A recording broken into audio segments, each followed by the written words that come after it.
This story starts with a young woman in socks and shoes stands on desolate ground, confirming rumors she had heard. She gazes at a colossal, defeated creature, acknowledging its divine nature. Looking upon its ornate face, she whispers that the fallen god is beautiful. The majestic being is shown in its full celestial glory, a fusion of organic and divine forms.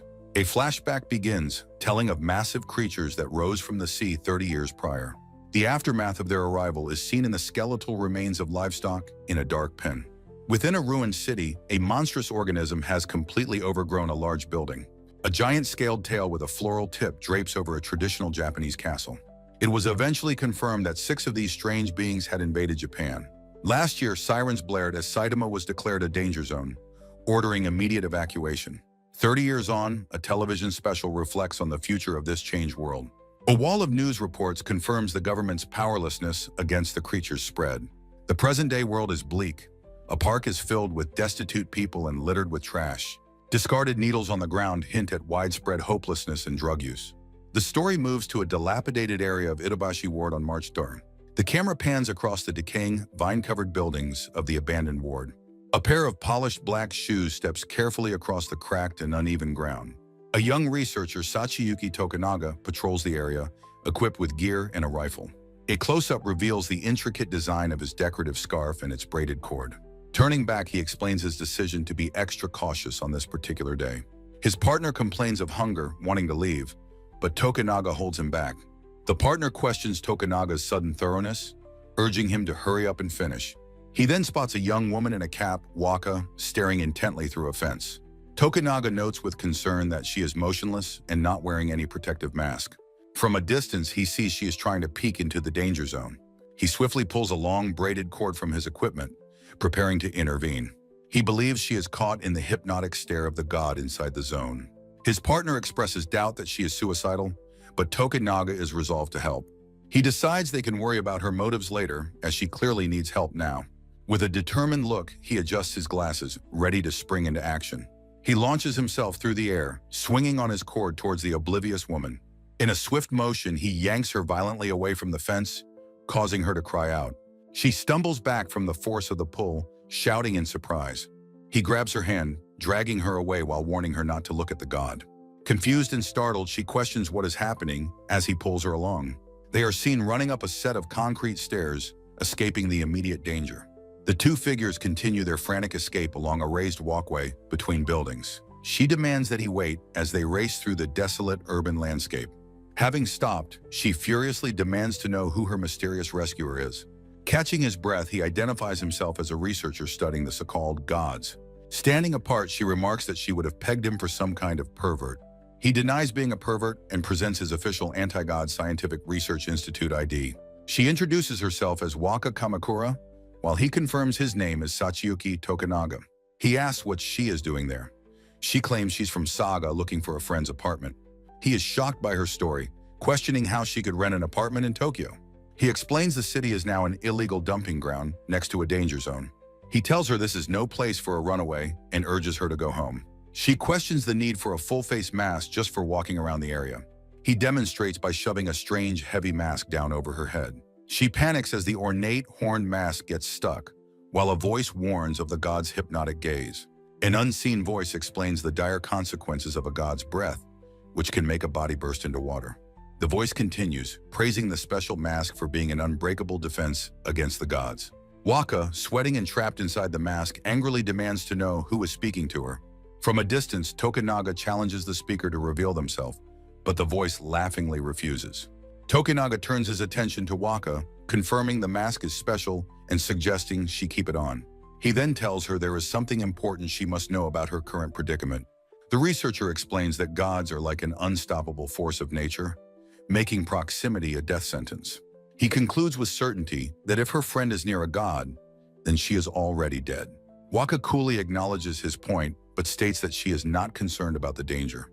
Her cold, determined response leaves Tokunaga looking surprised and completely taken aback. She dismisses him, declaring her intention to find her friend and telling him to leave her alone. From afar, the unseen person remarks to Tokunaga that they knew the girl was suspicious. Suddenly, a dark silhouette leaps from the rooftop of a nearby building in a swift motion.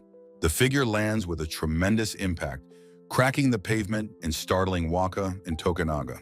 Both Tokunaga and Waka turn in shock to face the mysterious person who has just arrived. The newcomer, a girl named Uzuki, crouches on the shattered ground after her dramatic entrance. Approaching Waka, she apologizes for being late, much to Waka's complete and utter confusion. Uzuki then turns to Tokunaga, laughing at the ridiculous appearance of the mask Waka is wearing.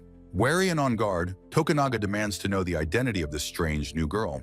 She puts a casual arm around Waka, remarking that people don't usually just fall from the sky. Uzuki whispers a plan to Waka, instructing her to pretend that they are friends. Leaning closer, she reveals that she knows Waka wants to see a god and offers to take her. Waka is visibly shocked and stunned by Uzuki's unexpected offer and her strange insight. Uzuki loudly asks Waka if she recognizes the man, feigning ignorance for Tokunaga's benefit. She throws an arm around Waka, proclaiming that they are simply cosplay buddies out for pictures. Waving dismissively, Uzuki warns Tokunaga not to follow them or she will call the police. The two girls walk away together, leaving the researcher behind in the decaying urban landscape. As they walk, the girl introduces herself as Yan Uzuki and asks for Waka's name. Waka gives her name as Uzuki, comments on how well the nearby danger zone fence is fixed.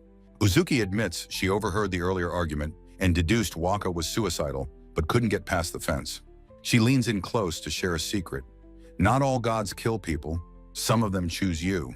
Waka listens intently, processing this new, startling idea about gods that don't just bring death. Draped over a railing, Uzuki confesses that her parents tried to sell her, which drove her here. She recalls that instead of death, a strange, elegant lady invited her to become a god's acolyte. Now on a bridge, Uzuki explains that her god has few followers, so she has been trying to recruit. She complains about the difficulty of finding recruits in Tokyo, as there are few suitable candidates. Pointing to a figure by the river, she notes that the only people available are homeless or desperate. She laments that most people run away the second she approaches, not even letting her speak. Observing the man coughing violently, she remarks that he sounds on the verge of death. She angrily declares the man will surely die in a city that lacks hospitals or real medicine. Leaning on the railing, she explains that countless people lost everything when the gods took half of Japan. Balancing precariously, Uzuki states that while many see gods as evil, she is on their side. She assures Waka that the gods are not as frightening as people say, and she will soon see.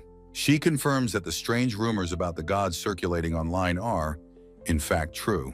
Turning away, Uzuki extends a formal invitation, asking Waka if she wants to join their cause. Waka, her face still hidden by the horn mask, firmly agrees to join Uzuki's side. Uzuki turns back with a pleased and knowing smile, having successfully secured her new recruit. Later, Waka asks Uzuki how she was able to identify the man they saw as a researcher. Uzuki explains her simple logic. He wasn't a cop, bum, or dealer, leaving only research nerd. She tells Waka she had planned to deal with the researcher herself, but now offers her the honor. An individual in a mask dismisses concerns about a stolen item, noting its GPS. Suddenly, a researcher with a rifle on his back kneels on the cracked ground. From above, something lands with a massive impact, kicking up a cloud of debris. The researcher finds himself pinned to the ground, his own rifle pressed against him. His attacker, a woman with 4 arms, stands over him in a graceful pose. A close-up reveals the researcher's face, contorted in absolute terror and shock. His thoughts race as he recognizes the woman from a previous violent encounter. He shouts in horrified disbelief at the sight of her 4 powerful arms. The woman calmly explains that the gods can choose to share their immense power. She demonstrates her strength, revealing her god blessed her with a desire to be stronger. The researcher coughs, noticing she has grown, and she confirms she's now a foot taller. A masked figure arrives on the scene, apologizing to the researcher for the commotion. The 4-armed woman calls out, beckoning the newcomer to approach the confrontation. The researcher asks the masked person if they have seen his missing partner anywhere. The masked individual lies, stating they saw the partner running in the opposite direction. The researcher's expression shows he realizes he has just been deliberately deceived. The 4-armed woman declares it is time for an initiation test before backup arrives. Holding the researcher hostage, she commands the masked person to kill him to prove loyalty. Surrounded by hearts, she explains researchers are enemies of the gods, making this a test of allegiance. The masked person looks on, acknowledging that the bizarre logic makes sense to them. They approach, apologizing to the researcher, while the woman states their friendship was a lie. The masked individual reveals their true purpose for being there was to find the gods. They explain that passing this test is the only way to be taken to meet a god. The researcher screams a desperate warning that getting close to a god means certain death. The masked person coolly points out that the woman holding him has met a god and survived. Their attention then shifts, focusing on the researcher's real reason for being in Tokyo. They reveal knowledge of his search for a friend, despite his previous lies. The masked one observes that the most convincing falsehoods are always based in truth. A hand reaches up, moving towards the eye patch of their ornate skull mask. With a soft click, a thin, sharp cord is pulled from its hiding place. The cord is whipped out as they announce their intention to use his own weapon against him. Enveloped in a dark floral aura, they declare their intent to strangle him to death. The masked one suddenly addresses the woman by the researcher's name, revealing the trick. They warn the woman to look at the ground if she wishes to avoid suffering.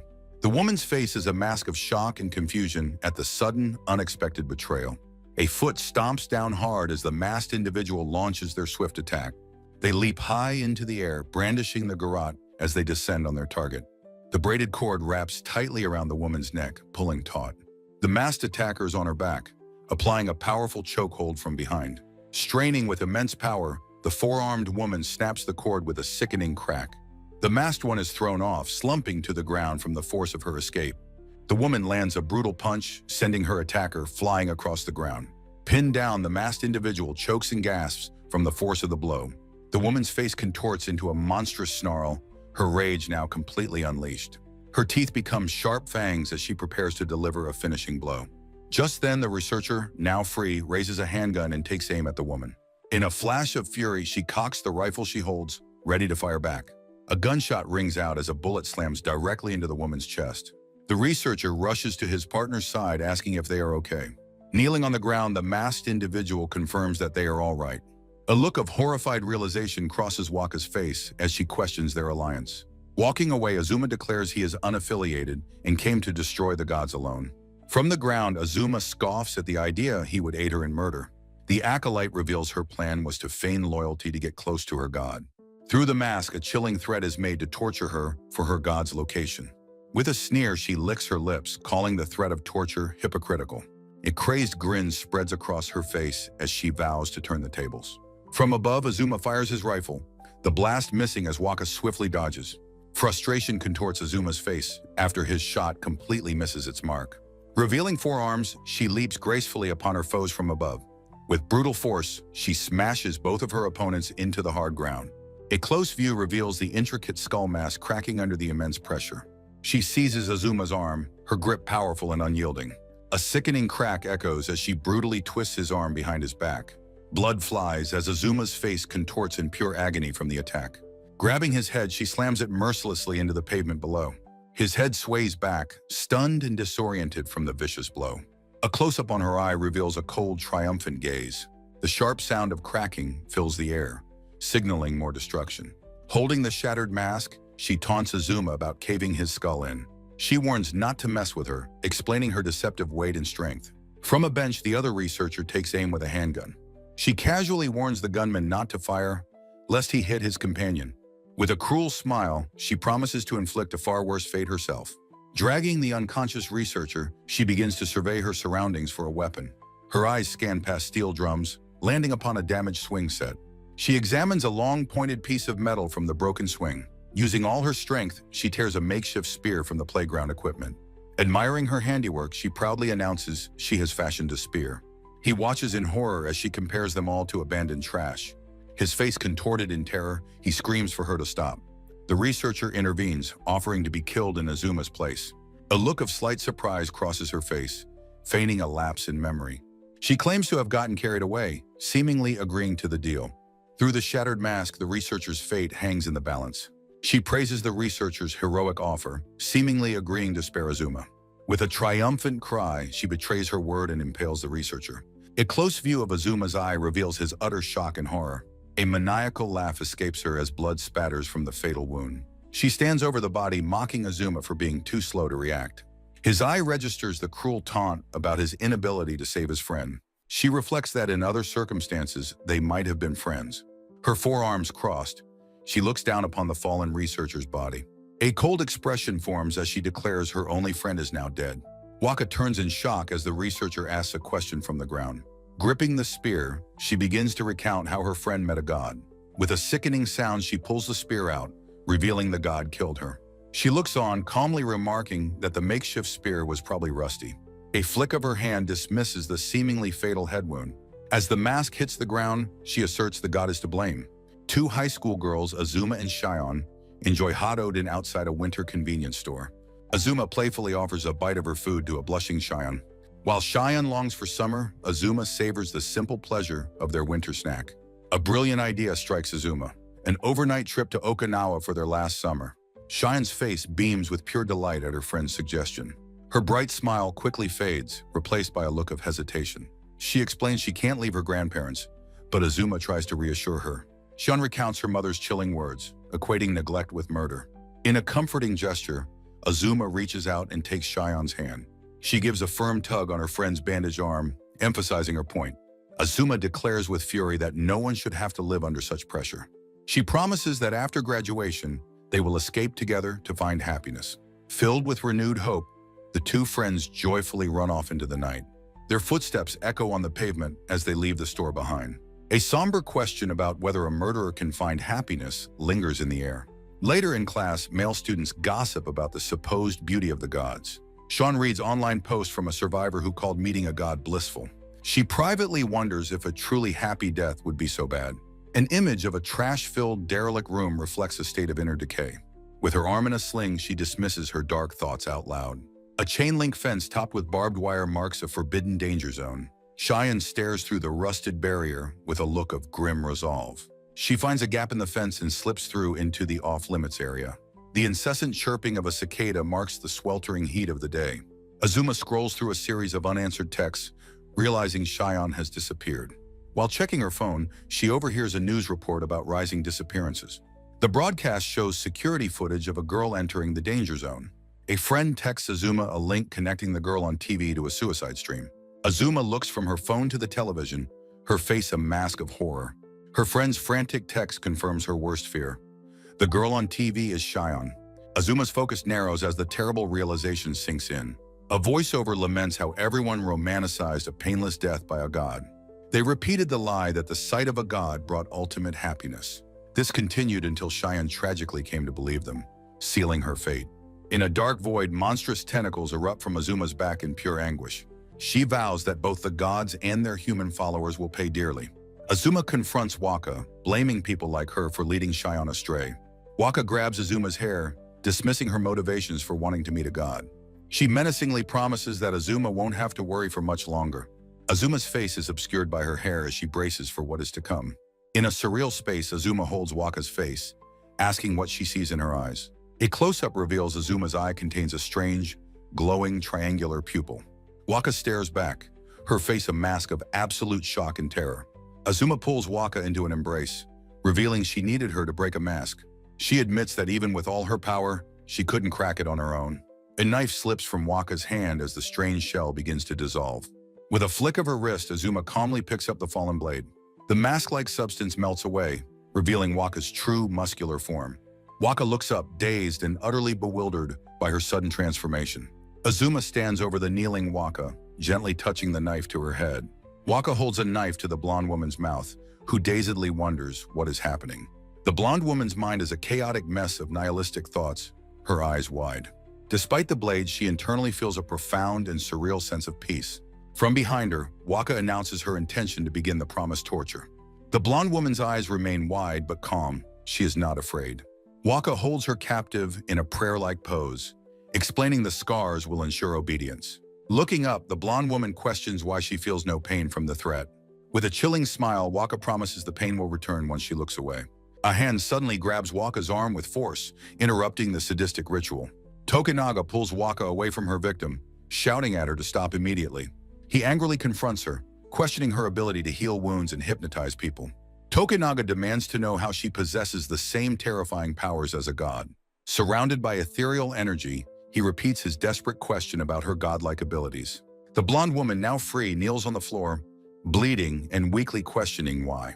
Her thoughts fixate on Waka's eyes, realizing they are identical to a god's. Waka grins, confirming the terrifying connection her dazed victim just made. The blonde woman looks up, blood streaming from her nose, asking why this is happening.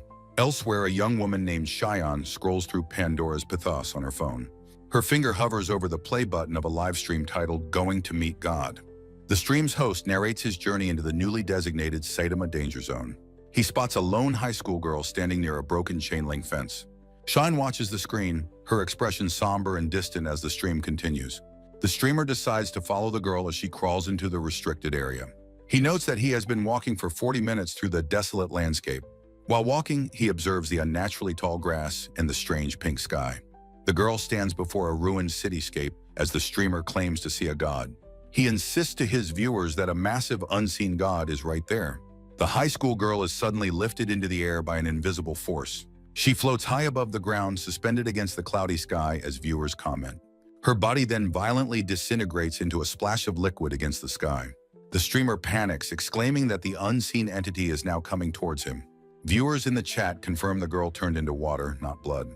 The live stream abruptly ends, replaced by an image of a sleeping cartoon beaver. Shine stares at her phone, her face illuminated by the screen, her expression horrified. An intense close-up reveals her eyes have the same triangular pupils as Waka. Waka's consciousness returns to darkness, aware she cannot move and needs the bathroom. The scene reveals she is blindfolded and fully restrained on a hospital bed. Weakly, she murmurs her need to go to the bathroom from beneath the blindfold. Tokunaga, sitting at a nearby desk, notices that his captive is waking up. He speaks into an intercom, ordering her restraint level to be lowered to 1. Approaching the bed, he apologizes for the restraints and offers to get her sunglasses. Waka repeats her need for the bathroom, and Tokunaga reassures her he can help. His hands gently place a pair of dark sunglasses over her blindfolded eyes. He carefully slips the blindfold off from under the new glasses. A single tear escapes from under Waka's new sunglasses, startling him. Tokunaga, concerned, asks if she is crying and apologizes for frightening her. Waka, unconcerned, asks what she would be scared of and confirms his name. As he unfastens her restraints, Tokunaga introduces himself as Sachiyuki Tokunaga. Waka, looking down, tells him he can unfasten more restraints to make her comfortable. On a nearby table, a vial of propofol sits next to a syringe. Leaning over Waka, Tokunaga asks if she recalls her recent violent actions. Sitting on a hospital bed in a patient gown, Waka stares ahead blankly. With a slight, knowing smile, she confirms that she remembers most of what happened. Tokunaga turns away, his expression grim as he silently considers her response. He explains that he had to report the incident, leading to her being taken into custody. The agent adds that the aggressive blonde woman managed to escape during the chaos. Waka's face is shown in a tight close-up, her expression hidden behind dark sunglasses. A solid black panel marks a transition in the scene. The view opens onto a long, sterile, and unnervingly empty institutional corridor. Now dressed in a white tracksuit, Waka follows Tokunaga down the hallway. She observes that the rectangular shapes on the walls are merely artificial lights, not windows. Looking at a decorated staircase, she comments on the facility's profound quietness. Walking beside her guide, she asks if there is anyone else present in the building. Tokunaga explains that the staff was cleared out early as a special precaution. She correctly deduces that the evacuation was because of her dangerous eyes. They arrive at a closed cafeteria, where he tells her she has the place to herself. Her eyes widen as she learns the menu has over 200 different options. A loud sound accompanies her triumphant appearance behind a table piled high with food. Tokunaga remarks on the impressive amount of food she has managed to order. Waka exclaims that she has never used so many microwaves in her entire life. Surrounded by beeping appliances, she marvels at how cushy this government job seems. A close-up reveals a variety of dishes including steamed buns, noodles, and lasagna. While beginning her meal, Waka asks Tokunaga about their current location. He reveals they are in a massive underground institute built into abandoned subway tunnels. Continuing to eat, she learns the facilities were constructed directly on the old platforms. Holding a whole pizza, she is told the institute is connected to the maglev trains. With an image of trains behind him, Tokunaga jokes that she technically rode one. She happily eats a steamed bun, clearly enjoying her private feast. Tokunaga smiles, asking her if the food tastes good. Holding a corn dog, she enthusiastically confirms that it does. He then apologizes for the numerous security cameras watching them eat. Waka looks down, shyly telling him not to worry about it. Tokunaga states that he personally trusts her, especially since she lied to help him. He asks if she happened to see the shrill-voiced man who was with him. A flashback shows her misdirecting the blonde woman, claiming she saw a man run away. He explains that her lie was how he knew she was only pretending to be an ally. Suddenly, an angry voice from off-panel calls Waka a brat. Waka recognizes the voice and angrily declares that this is all his fault. Yonezuki begins a tirade about the cost of recovering the special mask she took. He complains about having to call in riot police to handle the situation. His rant continues, mentioning the forensic team combing the park for mask fragments. Meanwhile, Waka retorts from her seat, questioning who is even speaking. Tokunaga calmly asks what Yon is complaining about, since he was the one who fled. He dismissively tells Yon he should be grateful after his legs were fractured. Yon climbs onto a table, furiously demanding the hidden speaker reveal themselves. Tokunaga calmly moves his tray aside, preparing for the big reveal. He tells the unseen party to be polite and introduce themselves properly. With a grand flourish, he lifts a large, fluffy, winged cat into the air. Waka is completely stunned by the sudden and bizarre appearance of the cat. The cheerful cat waves its paw, happily greeting them. With a look of utter shock, Waka questions if she is seeing a cat. Tokunaga presents the feline, which indignantly claims it is trying to introduce itself. The creature reveals small wings, prompting Waka's disbelief, but it dismisses them as just fur. Inside the cafeteria, Waka expresses her doubt that talking cats exist in Tokyo. Angrily, the creature insists it is a superior being with the traits of many animals. It turns its rear to Waka, proudly announcing its name is Nyababa, a genetic marvel. Nyababa then performs a lively dance, singing a bizarre song about its human-like biology. Leaning closer, Waka skeptically wonders if this is all just a ventriloquist act. Tokunaga confirms Nyababa is a real, lab-created organism, not a performance. After he apologizes for the startling display, Waka angrily flips the entire table over. He admits with a chuckle that he was only teasing her about her regional accent. Amid the mess, Nyababa spins happily, and Tokunaga observes that Waka seems relaxed. Now holding the creature aloft, Tokunaga listens as it sings another crude song. His expression becomes serious as he tells Waka she no longer has to face her mission alone. She listens silently, her face impassive behind her dark sunglasses. Tokunaga then tells Nyababa that its bedtime has arrived. The small winged cat obediently hops away down a dark corridor. With a loud hum, a massive set of metal doors begins to slide shut. The doors slam closed with deafening finality, sealing the cafeteria. Waka turns around, her face a mask of confusion and growing alarm. From across the empty room, she questions the sudden, loud noise. A hand unexpectedly grabs her shoulder from behind, startling her. Tokunaga now holds her, his friendly demeanor gone, intensely questioning her identity. The chapter title appears as he repeats his query about who she truly is. While in his grasp, she asks what has gotten into him. She attempts to pull her arm free, demanding to know what he is doing. He states that he trusts her, his foot standing amongst the debris on the floor. With a grim look, he confesses his doubt that she is even human. The decision to detain her, he reveals, came from above because she is too dangerous. He gently releases his grip on her arm, letting her go. Kneeling to clean the mess, he informs her that he is now her handler. He begins to explain the hidden purpose of the cafeteria's unusually thick doors. The fire prevention doors, he continues, are installed throughout the high-risk facility. His explanation culminates in the chilling reveal that they made capturing a god simple. Waka reacts with fury, passionately insisting that she is not a god. He challenges her, bringing up her memory of the fight with Yonozuki. A shadowed image of her past self appears as he asks if that was really her. He points out that her other persona lacked her distinct regional dialect. She looks utterly shocked and distressed by his line of questioning. Touching her face, she admits that the feeling of that experience is different. She compares the sensation to being a passenger on a speeding bullet train. Despite her body rushing forward, her mind feels as though it is just sitting still. A mental image shows her seated calmly on a train, illustrating her point. Her consciousness simply stares out the window, detached from the motion around her. Clutching her head, she explains her awareness of every word and every action. It is like being behind glass, watching her own life as an uninvolved observer. She confesses that in those moments, the thought of stopping never even occurs to her. On a metaphorical platform, she wonders if this dissociation makes her a bad person. From across the tracks, he asks her what triggers this strange feeling. She admits that it happens whenever she truly loses her temper. Waka begins to describe the recurring thoughts that plague her mind. She recalls a news article she read on her mobile phone. The article detailed a story about someone seeking to meet a god. Her thoughts drift to her friend who wouldn't have died without those things. When she gets angry, her mind goes blank and she feels like she's on a train. In that detached state, she admits she doesn't care what happens to others. Tokunaga calmly asks if she would try to kill him while being controlled.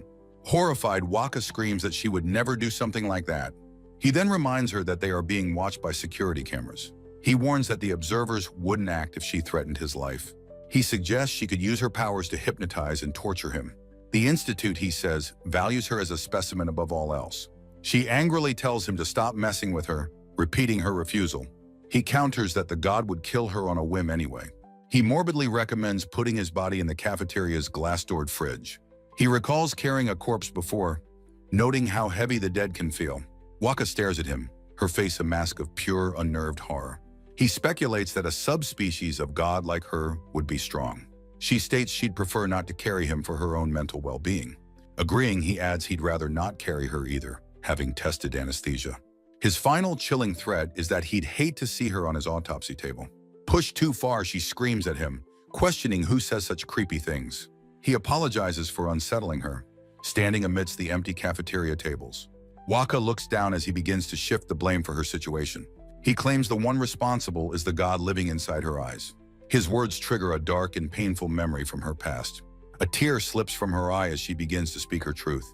Clenching her fist, she insists that she never asked for this power. She declares that it wasn't her choice to become this way. She remembers her eyes changing suddenly in her third year of middle school. A brief flash shows her comforting her crying friend, Shion. To this day, she still has no idea why it happened to her. Pushing the confusion aside, she insists that none of that matters now.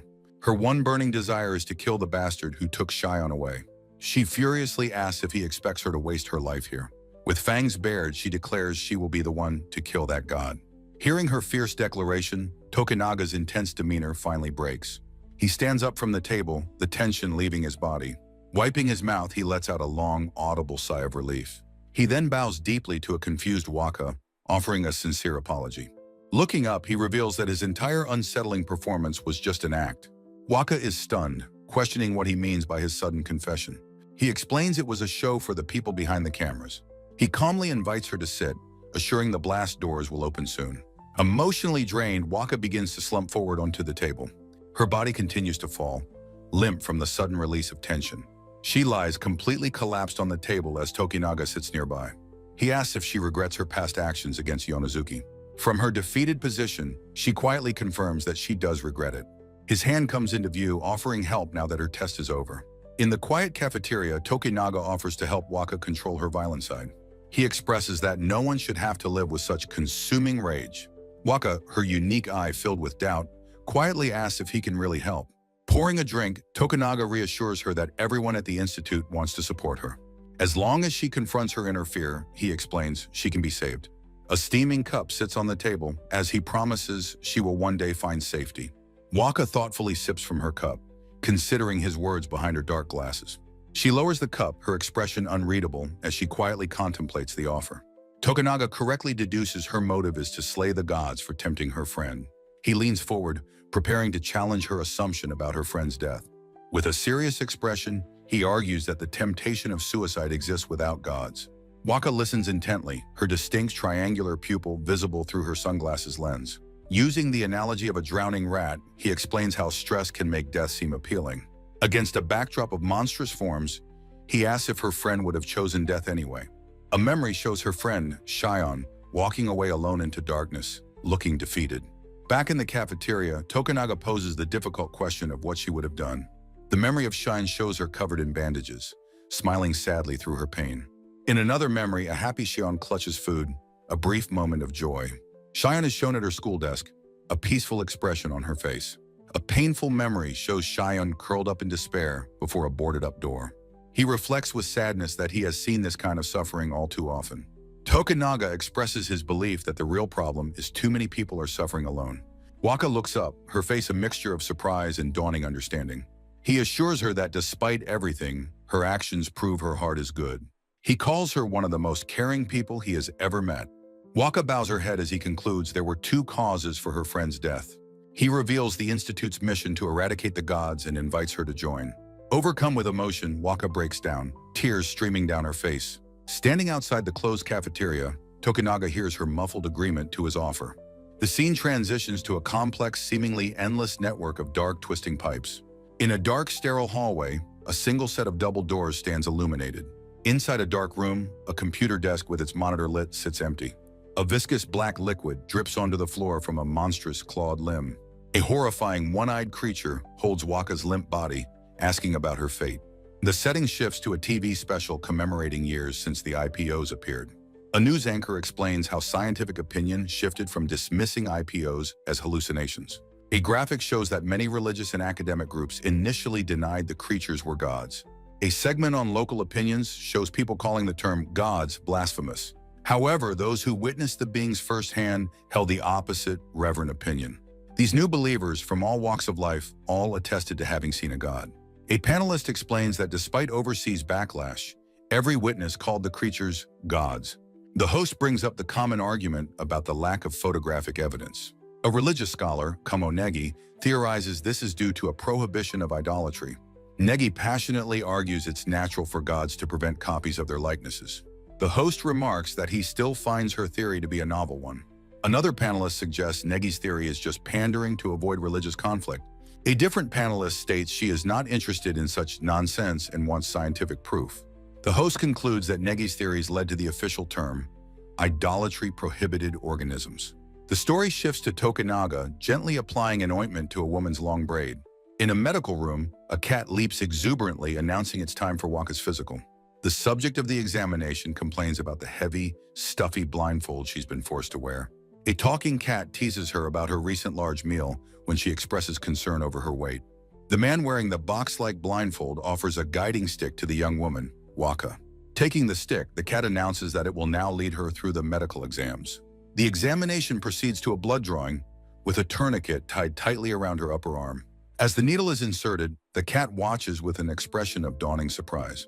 It then excitedly declares how cool it is that she shows no fear of needles whatsoever. A clock on the wall indicates that some time has passed during the extensive physical. Her companion praises her for enduring all the poking and prodding like a true champion. With the physical now complete, he announces it is time to go and get her blood results. They arrive before a heavy door labeled padded cell room, where the next phase will take place. Inside, her guide explains that several other researchers are present and will introduce themselves first. A man with a bandaged face introduces himself as Director Kayama. Another states he is Deputy Director Uozumi. The cat comically mishears the name of the facility as the Randy Mob Scientific Research Institute. Uozumi reads from a report that her eyes have abilities similar to an IPO, which the cat mishears as Fido. Cutting straight to the point, Director Kayama asks if they can take a look at her special eyes. From beneath his own blindfold, her companion quickly objects, strongly advising against the idea. Ignoring the warning, Kayama sets up the experiment, ordering the reluctant Uozumi to be the test subject. A nervous Uozumi asks for clarification on the countdown, just as Kayama begins to count down from 3. Kayama abruptly triggers the blindfold mechanism, apologizing for opening it sooner than Uozumi expected. Uozumi stares forward, his expression transforming into one of pure, dazed shock as he sees her eyes. After a moment, Kayama closes the device, announcing that the 5-second exposure time is complete. He then turns to the affected deputy director and casually asks him how he is feeling now. Now completely hypnotized, Uozumi declares his undying devotion and willingness to do anything for her. He notices the metal rod in her head, calling it a terrible restraint that he must remove at once. The cat Nyababa expresses its utter disgust at the man's unseemly and bizarre declaration of love. Tokunaga intervenes, grabbing the hypnotized and bleeding Uozumi from behind to stop him. He firmly tells the deputy director that they should both step outside the room for a moment. He then proceeds to drag the limp, dazed man out of the padded cell and into the hallway. After exiting, he firmly closes the heavy door behind them, sealing the room once more. Tokunaga declares that Uozumi is a danger to society and must be kept away from Waka. Back inside, Kayama theorizes that her hypnotic ability might make her immune to an IPO's deadly gaze. Kayama questions if Tokunaga has seen her eyes. He denies it, confirming Uozumi has recovered. The cat Nyababa excitedly exclaims that this sounds fun and that he wants to see her eyes too. A voice playfully deflects the request, claiming that eyes cannot open because of constant smiling. Concluding the test, Kayama announces that she can have her sunglasses back, thanking her for her time. Waka is seen once more with her sunglasses on, her expression unreadable and calm after the ordeal. A flashback reveals her inner thoughts, questioning the researcher's surprisingly casual, non-lab coat attire. She observes the bandaged director Kayama, thinking to herself that he must have been in a terrible fight. Her attention then shifts to the kindly smiling woman standing just behind the scarred director. Finally, she notices the short young man, mistakenly assuming he is just a middle school student. Tokunaga formally introduces himself to the group as the Institute's official veterinarian. Nyababa angrily clarifies that he is the jerk who is responsible for giving him his yearly vaccinations. Tokunaga confirms this is why he was carrying animal tranquilizers when he and Waka first met. He admits that using the drug on a person was technically illegal and asks for her discretion. The short young man is then introduced as Nayu Kazuru, a bioinformatics division chief. Nayu quickly defends himself against the assumption, stating that he is just short, not a kid. Kayama asks the physician, Yoriko, to confirm that she missed nothing during the physical exams. He notes with scientific fascination her complete lack of trauma after suffering severe cranial damage. With a villainous laugh, Kayama informs Waka that she will not be going home anytime soon. Waka questions if the bandaged man is a supervillain. An animated cat presents an organizational chart of the Anti-God Research Institute. The cat boasts that the biotech division creates cuddly critters like him. Shihayu strikes a match with a sharp, swift sound. He explains that to be in biotech means abandoning ethics and violating nature. Yoriko scolds him for smoking, but he insists he's just short, not a kid. Director Kayama addresses the young woman, Waka Kamakura, by her full name.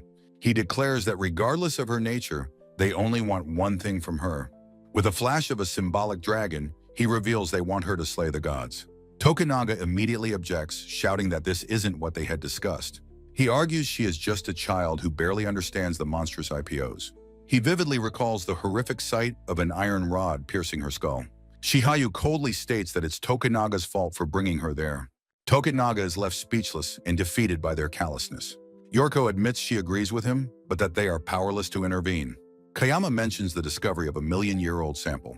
He offers a brief, insincere apology to Tokunaga for the abrupt change in plans. With a menacing grin, Kayama declares Waka may be their greatest weapon yet. He formally invites her to come with him to the combat testing laboratory.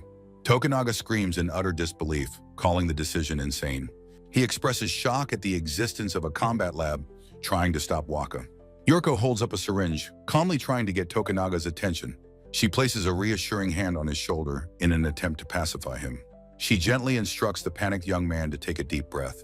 Waka, with black fluid dripping from her eyes, asks why he is so worked up. The researcher Nayu suddenly convulses, vomiting a grotesque centipede-like creature. Waka stares, completely horrified and bewildered by what she is witnessing. From an observation room, Yoriko asks Kayama if the plan is to test Waka's worth. Kayama confirms this is the case, as long as Waka doesn't object. Tokunaga leans in to warn Waka about the true nature of her opponent. He reveals that Nayu is not just a researcher, but a genetically engineered anti-god weapon. A quiet flashback shows a blindfolded Tokunaga bringing food to a sleeping Yoriko. A guard with a strange horned head covering stands impassively at their post. A sign above a sterile door clearly labels it as the Combat Testing Lab. Waka stands before the large doors, flanked by two bizarrely masked guards. One of the guards has a pointed head covering and holds a long staff. Waka pushes the heavy doors open with a loud creaking sound. As she steps inside, the doors slam shut, sealing her within the chamber. A vast empty room contains a writhing mass of flesh addressed as Division Chief Nayu. The mask completes its transformation into a colossal monster, declaring its readiness. Waka's face is a mask of pure terror as she beholds the creature. An intercom broadcasts Tokunaga's plea to call off the fight, but Nayu tells him to stop. Kayama observes from the control room, telling Tokunaga that he is being too protective. He then asks if Tokunaga has really never looked directly into Waka's eyes. Yuriko points out that Waka is visible on camera, which should be impossible for an IPO. She concludes that this must mean Waka is human. Nyababa offers some parting words of encouragement, wishing Waka good luck. Inside the chamber, Waka addresses the transformed Nayu with a question. She expresses concern, noting the black fluid seeping from his every orifice. Kayama's voice reveals there is something crucial about Nayu that she should know. In a vast, sterile laboratory, the terms of a combat test are laid out for Waka Kamakura. A final, chilling ultimatum is delivered: succeed in the fight or be deemed worthless to them. From an observation room, a woman expresses her belief that Waka is a normal teenager. An instruction is given for everyone in the control room to avert their gaze from the monitors. The bandaged man issues a grim command for his team if he becomes unresponsive during the test. This strange order leaves the eye patch-wearing man, Tokunaga, completely bewildered. Standing alone in the expansive chamber, Waka receives the command to unveil her eyes. Her opponent, Nayu, explains that their altered senses will make them immune to her gaze. With a calm expression, Waka lowers her sunglasses, revealing her unique triangular pupils. The fight is observed through a digital interface. with a slider adjusted under the video feed. From the control room, the bandaged man watches the monitor with a look of keen interest. Finding the result fascinating, he permits his colleagues, Tokunaga and Yoriko, to turn back around. It is discovered that the camera's lens completely nullifies the dangerous power of her gaze. Through the screen, her eye appears inert, its mysterious hypnotic power contained. Tokunaga turns to look, a cat on his shoulder, his expression filled with deep concern. Inside the chamber, Nayu begins a lecture, asking Waka about the nature of IPO territory. Perched on a grotesque throne, Nayu reveals the lethal, toxic air quality of their domain. With black tears streaming, they recall the failed military campaigns from 2 decades prior. The first major problem was that the creatures were undetectable by any camera or mirror. A line of heavily armed soldiers illustrates how direct confrontation only led to paralysis. Long-range observation also proved futile, as even distant visual contact was incapacitating. A glimpse of the creature's true form reveals a single, swirling, otherworldly eye. This hypnotic power extended to aerial attacks, turning pilots' own jets against them. Advanced technology failed, with all computerized weapon systems rendered useless. An illustration of radiating waves depicts the localized but powerful jamming signal they emit. Humanity tried everything to track them, from smoke screens to light reflection. A memorial monument stands as a stark reminder of their complete and utter failure. Their last-ditch effort involved bombarding estimated positions with unguided ordnance. However, every single weapon they fired was simply thrown right back at them. A massive explosion erupts in a city, a consequence of their own reflected attacks. The populace, facing inexplicable destruction, turned to supernatural explanations for the chaos. Nayu concludes that for 20 years, not one weapon has landed a single blow. The weight of this grim history hangs heavy in the silent control room. A woman somberly states that if they cannot touch the gods, victory is impossible. The final word, nil, hangs over an intense shot of Waka's focused gaze. In a flashback, a man named Takaru tells a pregnant Yoriko there are 2 paths to survival. He proposes the first option, creating a weapon capable of eradicating the gods. His steady gaze then suggests the second path, one of adaptation through technology. The path of creating an ultimate weapon is deemed strategically and diplomatically unrealistic. As for the second choice, Yoriko's expression suggests it holds more promise. An image of joined girders symbolizes the foundation of their new technological strategy. He prepares to reveal a secret, peeling away the medical tape concealing his mouth. Unveiling his monstrous form, he explains the key to their plan lies in a girl's eyes. Cradling her pregnant belly, Yoriko gently reminds him of the life she carries. The source of his curse is revealed to be a forbidden experiment mixing snake and god blood. A colossal serpent lies in an enclosure, casting doubt on his claim it is an ordinary snake. The chapter, The Limits of a Child, begins with the weapon addressing Waka to start the fight. A gnarled tendril wraps around the hilt of a newly formed, cruel-looking sword. With a flick of its tendril, the weapon is sent flying across the chamber toward Waka. She is told the blade is sharp enough to cut wood as she dodges its sudden arrival. Waka grips a curved blade as her opponent challenges her to attack them. An internal voice warns her to control her rage and not board the train. The anti-god weapon explains that rage, while powerful, clouds one's judgment. It dodges Waka's lunge, its massive tendril smashing into the floor. A shocked Tokunaga cries out Waka's name from a distant observation room. The force of the blow sends Waka sprawling to the ground, coughing. Draped over its tendrils, the weapon dismisses her injuries, promising no mercy. It begins its psychological assault, asking Waka to question herself. A massive, thorny tendril whips across the stark white combat chamber. The tendril slams Waka hard against the far wall of the room. The powerful impact leaves her stunned and slumping to the floor. With cold cruelty, the weapon asks Waka why her friend truly died. It then cruelly asserts that her friend died because she was unreliable. Waka is left on the floor, shocked and hurt by the verbal attack. Her face twists in anguish, tears welling in her eyes from the pain. The weapon continues its assault, sending her flying with another blow. It slams her into the tiled ceiling, questioning what made her so unreliable. Lying beaten on the ground, Waka whispers that she was too weak. Her opponent refutes this, claiming she was just surrounded by weak people. Waka's face is a mask of grief as she agonizes over her past failures. The weapon states her friend was a victim of others' ignorance. It lectures that only the strong and smart can be relied upon at the Institute. Another series of powerful blows sends Waka flying across the chamber. She is thrown hard against the tiled wall, the impact breaking her momentum. Her body is slammed down against the floor with brutal force. She lies defeated, blood and saliva drooling from her mouth. The weapon delivers another crushing blow to her broken form. Her hand weakly reaches up as she lies defeated on the ground. The weapon looms over her, questioning her ability to ever get revenge. From the floor, Waka screams her defiant vow to kill all the gods. It dares her to rise, linking this fight to her ultimate goal of vengeance. It presents her with a grim choice: be dissected or defeat it now. Waka asks if killing it means she can truly kill a god. She lunges forward, determined to prove herself in the fight.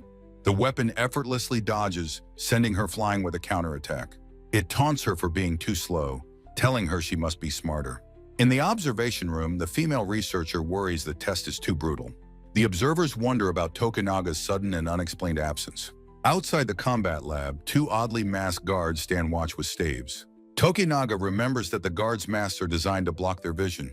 He believes this weakness will allow him to sneak past them undetected. His plan fails as the guards immediately spot him with their sensors. They recognize him by his height and poke him with their long staves. The guards complain about being pulled from their lab work for guard duty. Desperate, Tokunaga insists they are the only ones who can let him in. They air their grievances about the Institute's cat chewing on lab equipment. He resorts to bribery, asking one of the guards to name their price. The guard makes a very specific and expensive request for skincare serum. Tokunaga instantly agrees to the deal, desperate to get inside the lab. The other guard protests, having not yet made their own demands. A sign indicates the way to the toilet, accompanied by a rushing sound effect. Ushio emerges from the restroom, his mouth taped shut as he dries his hands. His expression is serious, the white tape stark against his mouth and skin. Down a long hall, Tokunaga walks purposefully toward the heavily guarded combat testing lab. Having exited the restroom, Ushio looks to the side with a questioning expression. One of the masked guards silently observes Tokunaga's determined approach down the corridor. With a massive boom, the lab doors burst open as a guard shouts Tokunaga's name. Nearby, Ushio's face is a mask of sweat-drenched panic and utter disbelief. From the control room, observers speculate on how Tokunaga bypassed the sealed doors. Inside the lab, Tokunaga tackles the bloodied Waka, telling her she must stop. He passionately explains he cannot stand by and watch her endure this torture. Waka furiously struggles, screaming that she must win to have a chance against the gods. With great urgency, Tokunaga yells back that she has completely misunderstood the situation. An image of her powerful eye reveals it is the true weapon, not her. Tears stream down Waka's face as she begins to understand his words about the Institute. He reveals the Institute's cruel manipulation, twisting her trauma to forge a killing machine. Sitting before her, he states his sense of responsibility as why he must intervene. He looks at her with empathy, insisting she doesn't have to carry this burden alone. She looks up, moved, as he offers her the chance to be cared for. The observers, a bandaged man and a woman, watch the emotional scene unfold silently. In another part of the facility, Ushio stands calmly between two imposing masked figures. Her opponent Nayu looks on, exhausted, black tears streaming down their weary face. Waka's expression is a mix of shock and emotion, her face flushed and tear-stained. A close-up reveals her unique eye, its triangular pupil glowing with raw power. On a train later, Tokunaga reflects that Waka might not be a bad person. A single drop of blood suddenly falls from his nose, startling him into confusion.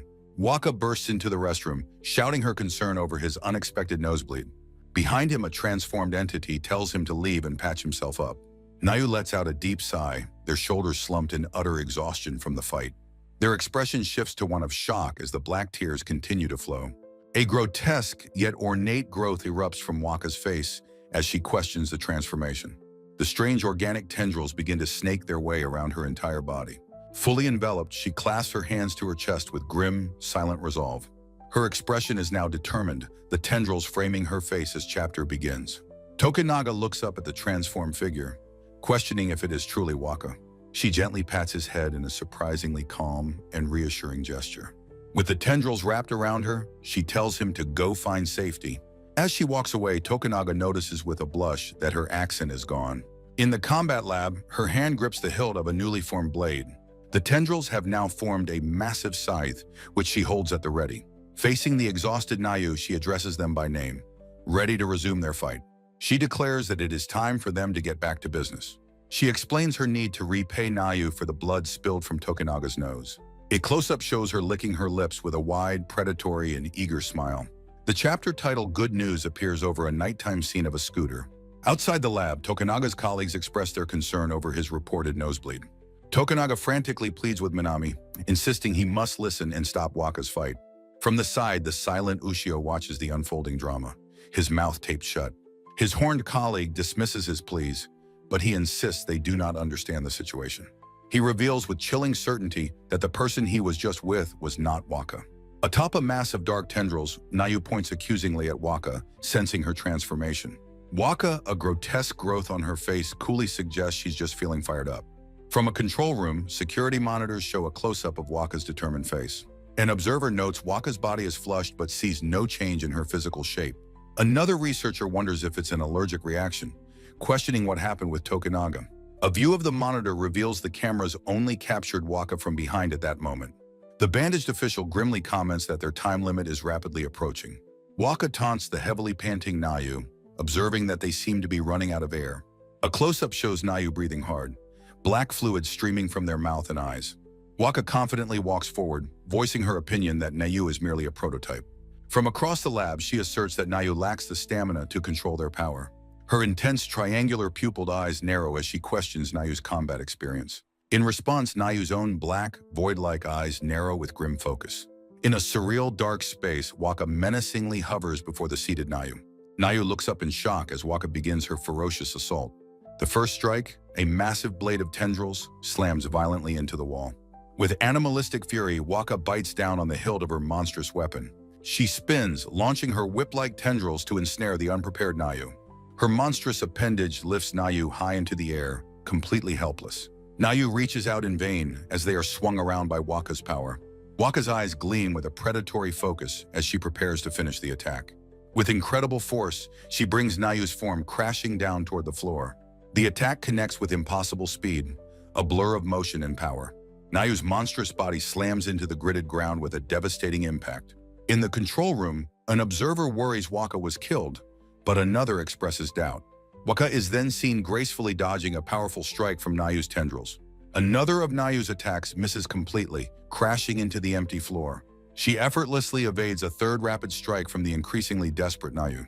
A blurry image shows Waka standing amidst the chaos, completely unharmed. She stands confidently, brushing her hair back with a triumphant smirk. Across the room, Nayu pants heavily, exhausted and bleeding from the assault. They realize the fight has turned as none of their attacks are landing. A thought flashes through Nayu's mind, wondering if Waka was unable to dodge before. Waka now stands calmly before Nayu's monstrous form in the vast, empty lab. She questions if Nayu's performance is enough to be called an anti-god weapon. Perched atop the creature, Nayu admits Waka is right about their inexperience. They explain that their weapon project was abandoned as it was deemed unrealistic. As black blood erupts from their mouth, Nayu declares Waka is their new hope. Waka watches with a wide, predatory grin, her sharp teeth bared. An observer's thought reveals Waka's abilities have far exceeded all expectations. While this is great news for the Institute, a new question arises. The observer can't help but wonder about her true nature now. They question if this powerful being is really Waka Kamakura. A symbolic image shows Nayu kneeling at the center of a dark, root-like system. Another reveals Waka as a bright light within a massive, dark floral explosion. Suddenly, a massive, flower-like burst of black tendrils slams violently into the ground. Waka staggers back from the impact, black fluid splattering across her face. She looks down in frustration, cursing her apparent failure to land a finishing blow. From the wreckage, Tokunaga emerges, his body snapping into place, declaring time is up. He flings a mass of his own weaponized tendril hair forward to attack. Tokunaga's transformed hair becomes a spinning disc, hurtling toward his opponent. Waka's own tendrils meet the attack, creating a loud metallic sound. Leaping over her defenses, he prepares a surprise attack from above. With incredible speed, he grabs Wakana from behind, catching her off guard. He successfully locks her in a powerful chokehold, beginning to overpower her. Tokunaga discovers that cutting off her air supply neutralizes her tentacle powers.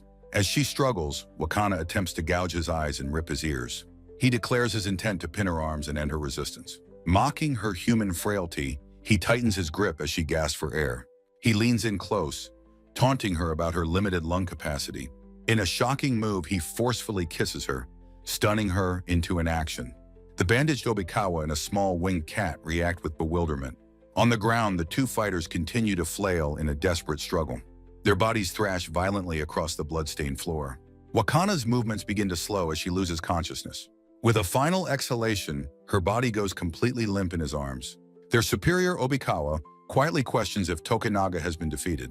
Later, a bruised Wakana calmly announces she is suing for sexual assault. A battered Tokunaga wearing sunglasses shouts back in utter disbelief. In a debriefing room, she asks if he truly remembers his final actions. Now tied to a chair, Tokunaga demands to know why he is restrained. She reveals he has no memory of the 5 minutes his body turned red. Wakana recounts her memory gap, from his nosebleed to their unconsciousness. She asks why he referred to her by the strange nickname, Chief Kid. She explains that his red alter ego must have retained his memories. She then compliments this other self for being a more intelligent fighter. Tokunaga, annoyed by the comparison, asks what his own rank is. With a deadpan expression, Wakana states that his rank is an A. He furiously protests, reminding her that he was the one knocked out. The discussion moves to a conference room, focusing on the alter ego's loyalty. Tokunaga notes that this extremely aggressive second self is a major concern. Wakana looks at him wearily and calls him a giant red flag. The meeting is taking place in the designated conference room B. The bandaged man, Obikawa, summarizes the difficult situation for the group. The winged cat scratches insistently at the door, wanting to be let in. Obikawa asks if Tokunaga knows what might have triggered Wakana's change. The superior calls on Tokunaga to give his account of the event. He asks him to recall what happened just before Wakana turned red. Tokunaga blushes as he is directly asked if Wakana kissed him. He nervously denies it, claiming his eye was closed at the time. He could only tell that her personality and accent had changed. Obikawa listens to the flimsy explanation with a thoughtful, skeptical look. Looking away, Tokunaga tries to hide his discomfort from his superior. The group then debates how to handle Wakana's containment going forward. Tokunaga argues against constant detainment, citing her rights as a human. A male researcher notes that few at the institute are stronger than him. Tokunaga agrees, stating it is too dangerous to keep her there. The doctor present strongly disapproves of sedation due to health concerns. He raises his hand to interject with a professional medical opinion. He insists they must treat her like a person to ever gain her trust. Tokunaga proposes a new plan: hire the woman and move her to an apartment. His superior considers this, as another researcher confirms their colleague Ikari is very strong. A simple diagram shows how off-campus housing would make monitoring her much easier. This arrangement would also allow them to quickly seal off classified areas if needed. Tokunaga volunteers to help watch her, since he also lives in the complex. The young woman wryly comments on keeping a dog outside to prevent damage. She agrees to the plan but demands constant GPS tracking on all her belongings. Tokunaga quietly questions the ethics of such a severe invasion of her privacy. The bandaged man then asks who else resides in that specific apartment complex. Tokunaga reveals that besides them, there is only one other civilian, Kiyoshi Obikawa. He adds that Obikawa is supposedly from Wakayama, hiding from debt collectors. Another researcher confirms Obikawa is completely unaware of the institute's true purpose. The man in charge asks about his job. He's a good-natured station janitor. A woman notes that since they all use the trains, they have likely seen him. Hearing he is a tall, blonde man with a braid causes her to react in shock. The scene changes to a vast modern train station with floating platforms. An automated voice announces the imminent arrival of the train to Kyoto and Hiroshima. In a flashback, a voice calls out for a woman who looks like a doll. The voice asks the woman if she knows anyone who fits that description. A hand squishes her cheek as the voice gleefully declares they have found her. The janitor's name tag identifies him as Tetsuro Degawa from a cleaning company. In the present, Tokunaga confronts the janitor, calling him Obikawa and an asshole. Obikawa turns with a smirk, feigning surprise at Tokunaga's sudden appearance. Tokunaga accuses him of harassing a pregnant co-worker and demands he stop. Obikawa laughs it off, claiming it was just harmless fun, but Tokunaga insists. Suddenly, Obikawa's face contorts in an expression of pure animalistic shock. Tokunaga looks on, confused by his friend's strange and sudden reaction. Waka Kamakura arrives on the platform, chiding Tokunaga for running off. Tokunaga turns to formally introduce Waka to his friend, Obikawa. He cheerfully invites Obikawa to Waka's housewarming party that very night.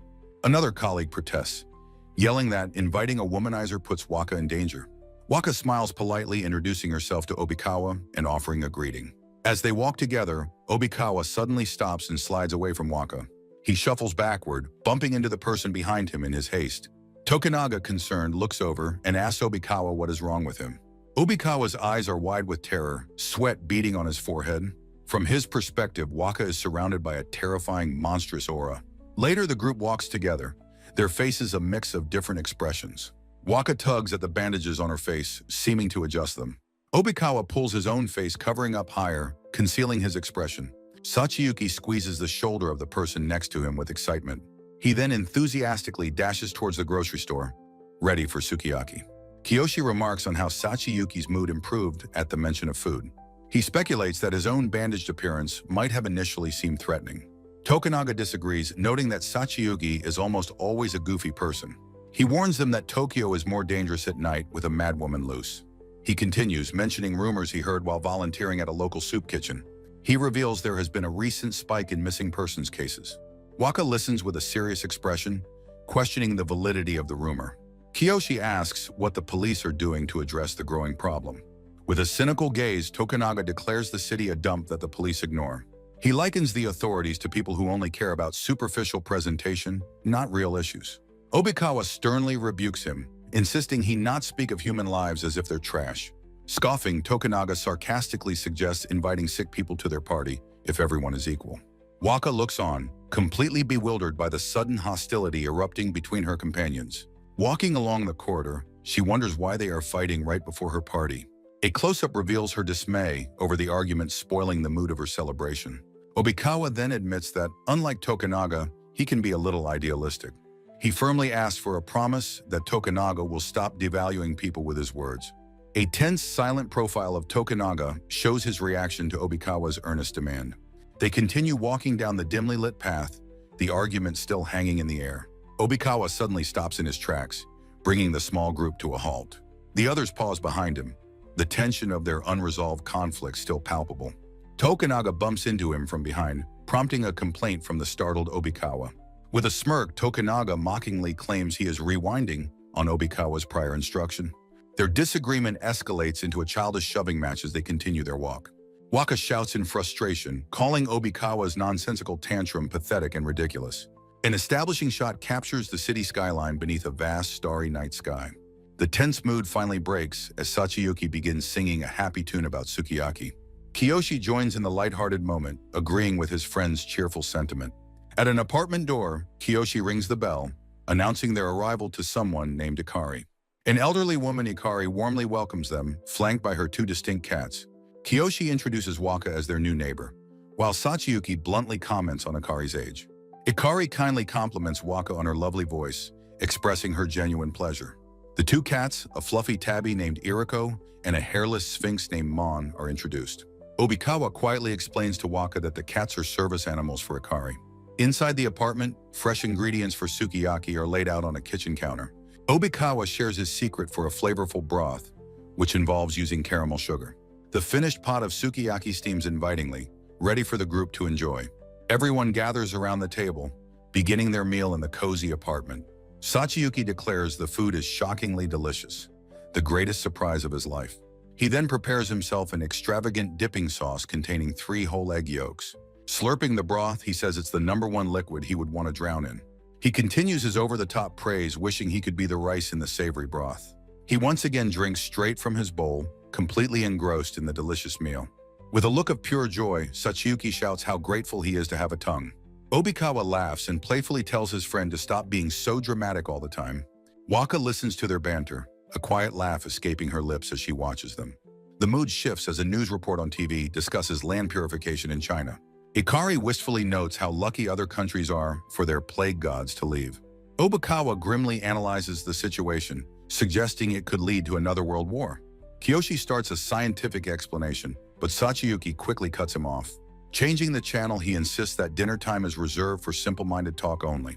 The new program on television discusses upcoming construction near their apartment building. Sachiyuki grins wildly, calling out to Waka with a playful nickname. He leans over the table and enthusiastically suggests they all take a trip to Kyoto. Ikari encourages Waka to go, mentioning her healthy appetite and the good food there. Sachiyuki details the train schedule, proposing a full-day trip starting early in the morning. Kiyoshi asks for Tokunaga's opinion, and Waka agrees to the trip if he will. Tokunaga clarifies the invitation is for Waka, causing Sachiyuki to immediately decline. A young man with long hair, Zen, looks on with a startled expression. With a firm tug, he grabs his housemate Tokunaga's head, yanking his eye patch strap. The strap snaps back against Tokunaga's face as he protests being the target of Zen's frustration. Zen tries to draw Wakana into the conflict, graphically describing what's under Tokunaga's eye patch. An elderly woman, Akari, calmly explains that Sachiyuki and Kiyoshi moved in 4 years ago. She clarifies that Sachiyuki arrived first, with Kiyoshi following 3 months later. Kiyoshi, who is Zen, is recalled moving in shortly after his friend. Turning his attention to Wakana, Zen suggests she should remove her sunglasses as well. Wakana coolly rebuffs him, stating she has a medical condition that prevents it. Zen's playful demeanor vanishes, replaced by a sharp, intense gaze for a brief moment. Tokunaga breathes a sigh of relief as the tension seems to dissipate for now. Later, Zen tries to leave, but Wakana, who cooked, stops him. She insists that everyone who ate the meal must now help clean the dishes. While Wakana works in the kitchen, Tokunaga sits quietly in the living room. In the living room, Zen stares intently at the cat, Nyababa, who is resting. He begins to aggressively stretch the cat's face with both hands, annoying it. Continuing to manhandle the poor feline, he pulls its ears and squishes its face. The cat finally reacts, letting out a furious roar in protest of the rough treatment. Tokunaga sternly tells Zen that he shouldn't be messing with the cat like that. On his way out, Zen makes one last advance on Wakana in the kitchen. She firmly rejects his invitation to Kyoto, her expression dismissive behind her sunglasses. Zen leans in with a menacing grin, whispering that it isn't too late to reconsider. Tokunaga intervenes, telling Zen to stop harassing a teenager and to leave immediately. The two men get into a physical confrontation, arguing heatedly in the doorway. Zen's face contorts with rage, and he lets out an animalistic, furious growl. Tokunaga shoves him out, telling him not to growl and wishing him good riddance. He slams the door shut, finally getting rid of the troublesome housemate. Wakana asks if Zen really just growled, and Tokunaga confirms it's his habit. Wakana thanks him for his help, admitting she's not comfortable going on dates. Tokunaga mentions that due to construction noise, the Institute won't expect her to stay. She acknowledges this, but seems hesitant about the idea of going out. Wakana confesses to being unsure about going out into the city by herself. Seeing an opportunity, Tokunaga looks thoughtful, considering his next words carefully. He turns to her and sincerely offers to accompany her on her outing. Following chapter begins, showing the apartment building under a starry night sky. The sky lightens as morning arrives at the 2-story apartment complex. Wakana and Zen emerge from their respective apartments at the exact same moment.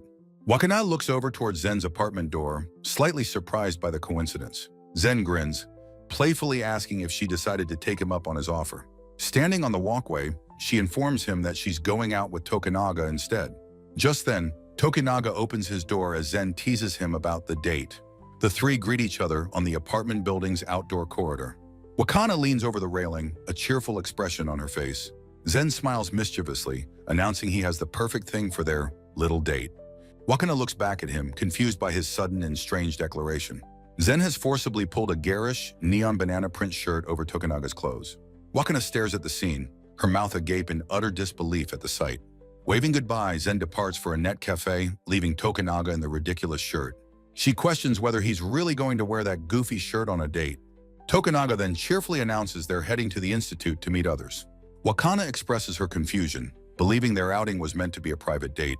With a cheerful smile, Tokunaga reveals he invited some other researchers to come along. A look of utter shock and disbelief spreads across Wakana's bandaged face. The imposing entrance to the Anti-God Scientific Research Institute stands under heavy guard. Inside a sterile hallway, Wakana waits apprehensively, her head pressed against the wall. Tokunaga approaches her, and the cat Nyababa makes its presence known with a sound. Curious about the strange pouch he's wearing, Wakana asks what it is.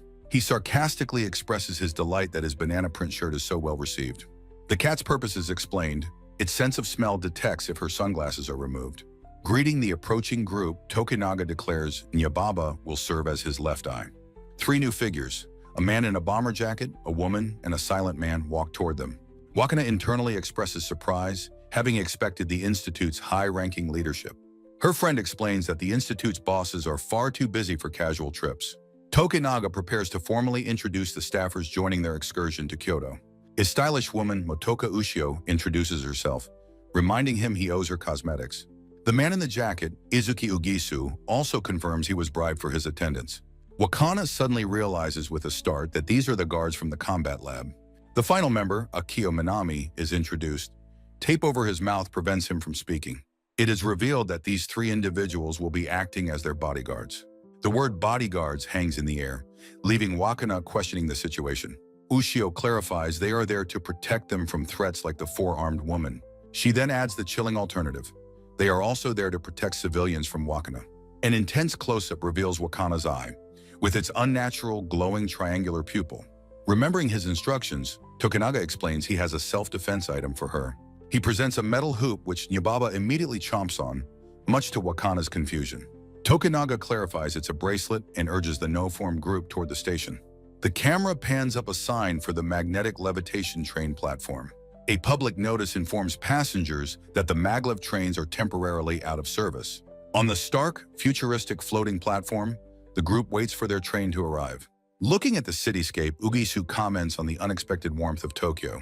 He remarks that it feels strange for March, regretting his choice of a bomber jacket. Ushio explains that Eastern Japan's winters have been mild since the IPOs established themselves. Ugisu turns to Wakana, asking if she brought any clothes suitable for the warm weather. She confirms she didn't, so Ushio cheerfully informs her that any purchases can be expense. Ugisu offers to take her shopping, citing their shared taste in bomber jackets. Separating from the others, Tokunaga quietly gets Minami's attention. He apologizes that Yoriko couldn't come, but wanted to invite Minami to get out anyway. Minami gestures with his hand, reassuringly telling him not to worry about it. He then gives a thumbs up, indicating that everything is okay. With his hands pressed together, he silently communicates his deep gratitude for the invitation. A woman's smiling face appears, acknowledging how tough it must be for him. Minami's expression becomes somber as he looks down, seemingly lost in thought. Tokunaga speaks with determination, vowing that they will be free once the IPOs are defeated. Nyababa roars with excitement, suggesting a wedding celebration atop the IPO's corpses. An announcement for the Kyoto train begins as a new figure's determined eyes appear. The camera focuses on the stylish, sharp-heeled shoe of an approaching person. An open hand is shown, belonging to one of the newly arrived individuals. The original group is joined by a new party, creating a tense gathering on the platform. A blonde woman with dark skin places a friendly hand on Wakana's shoulder. She greets them cheerfully before her expression shifts to alarm, shouting a warning of attack. A woman in a wide hat appears in a watery vision, sensing an imminent attack. Her companion, Ushio, whirls around as his coat billows with the sudden movement. A ghostly cat screams a frantic warning that the true threat is from behind. The woman with glasses, Yaku, turns her head in shock, heeding the alert. Without warning, a colossal white snake smashes through the station wall above them. The chapter title, The Belly of the Snake, is presented over an image of Ushio. Its massive body continues to tear through the structure, sending debris flying everywhere. The great serpent looms over the small group of survivors, its head filling the corridor. From the snake's perspective, the people below are tiny, one asking what it is. Amidst the chaos, a man identifies the creature as a snake god while a cat flies. A figure in a pointed hood expresses disbelief that an Ippo is in the station. The group panics, wondering how the monster entered a designated safe zone. Thorny branches erupt from the ground, trapping Yaku and a blonde woman named Waka. A man with an eye patch reaches out, desperately telling Waka to take his hand. Yaku's eyes, revealing strange triangular pupils, are wide with terror as she yells. Leaping into action, Ushio grabs Waka and pulls her onto his back to protect her. He kneels amidst the thorns, holding Waka securely as he prepares to fight. Concentrating his power, he exhales as dark root-like veins crawl across his skin. The strange markings continue to spread across his clasped hands in preparation. His hands begin to transform, his fingernails elongating into sharp black claws. The transformation continues, his hands becoming monstrous and inhumanly shaped. His entire arm becomes a weapon, lined with a row of vicious, tooth-like spines. Dark, thorny energy swirls around his newly formed, grotesque, weaponized arm. The snake god has cornered Yaku, trapping her within a large sigil on the floor. Dark, tribal markings manifest across the snake's scales as it prepares to lunge. Towering over the helpless Yaku, the snake god opens its jaws wide to strike. Suddenly, a massive spined, skeletal structure bursts violently from inside the snake. Ushio's transformed arm tears through the creature's head in a gory explosion. The snake's head is ripped apart from the inside by the powerful internal attack. Its massive, defeated body slumps lifelessly onto the station floor amidst the ruins. Ushio, bloodied, points to the exit, urging the others to escape while it's wounded. A close-up reveals his eye now has a triangular pupil, just like Yaku's. A new shadowy entity descends upon the corpse, preparing to devour it whole. A small white cat is seen tumbling through the air during the chaotic aftermath. Someone's foot lands on the ground, splattering the blood and remains of the battle. Waka helps the stunned Yaku to her feet as the snake's head is crushed. Looking back in confusion, Yaku questions what is happening to the monster's body. The shadowy force swallows the snake's head with a single massive gulp. For a moment, the snake's reptilian eye shows a distinct triangular pupil. The same strange pupil is reflected in Yaku's horrified eye as she watches. The rest of the snake's body vanishes into the darkness with a slithering sound. Waka turns to find Yaku has disappeared, calling out her name into the empty hall. Standing with her companion Yon, Waka announces that the area is now clear. She then puts a small, round bird whistle to her lips and blows a high note. A woman in a long dress, holding a baby, responds with her own matching whistle. Appearing at the top of the stairs, the mysterious woman smiles serenely. She and Yon approach Waka, the woman formally introducing herself with pleasure. A shaken Waka looks up and asks about the fate of her missing friends. The woman explains she only found a cat by the stairs, holding it up for her to see. As the cat meows, Waka's mind is suddenly flooded with complex physics equations. A fluffy cat expresses its surprise, wondering if it is being spoken about. With a wide, happy grin, the smug cat simply lets out a meow. An elegant woman with a serene expression holds the happily meowing feline. The chapter, A Box for Me, begins as Waka looks up in surprise. Holding the cat, the woman calmly introduces herself to Waka as Yaku. A close view shows her boots hovering just above the rubble-strewn ground. Floating unnaturally, she expresses her pleasure at finally making Waka's acquaintance. Her feet remain suspended in midair, a clear defiance of natural law. Waka stares in disbelief, exclaiming aloud at the impossibility of Yaku floating. Preparing to retaliate, Waka calmly removes her dark round sunglasses. With a furious shout, she challenges Yaku to take a good look at her. The strange device on Yaku's face emits a soft, high-pitched tone. Yaku raises a hand, unleashing a neutralizing power depicted as a complex geometric field. A powerful force suddenly snaps Waka in place, leaving her completely immobilized. As Waka struggles, Yaku calmly announces she has come to take her somewhere. Panicked, Waka unleashes a torrent of questions about the snake, her powers, and her friends.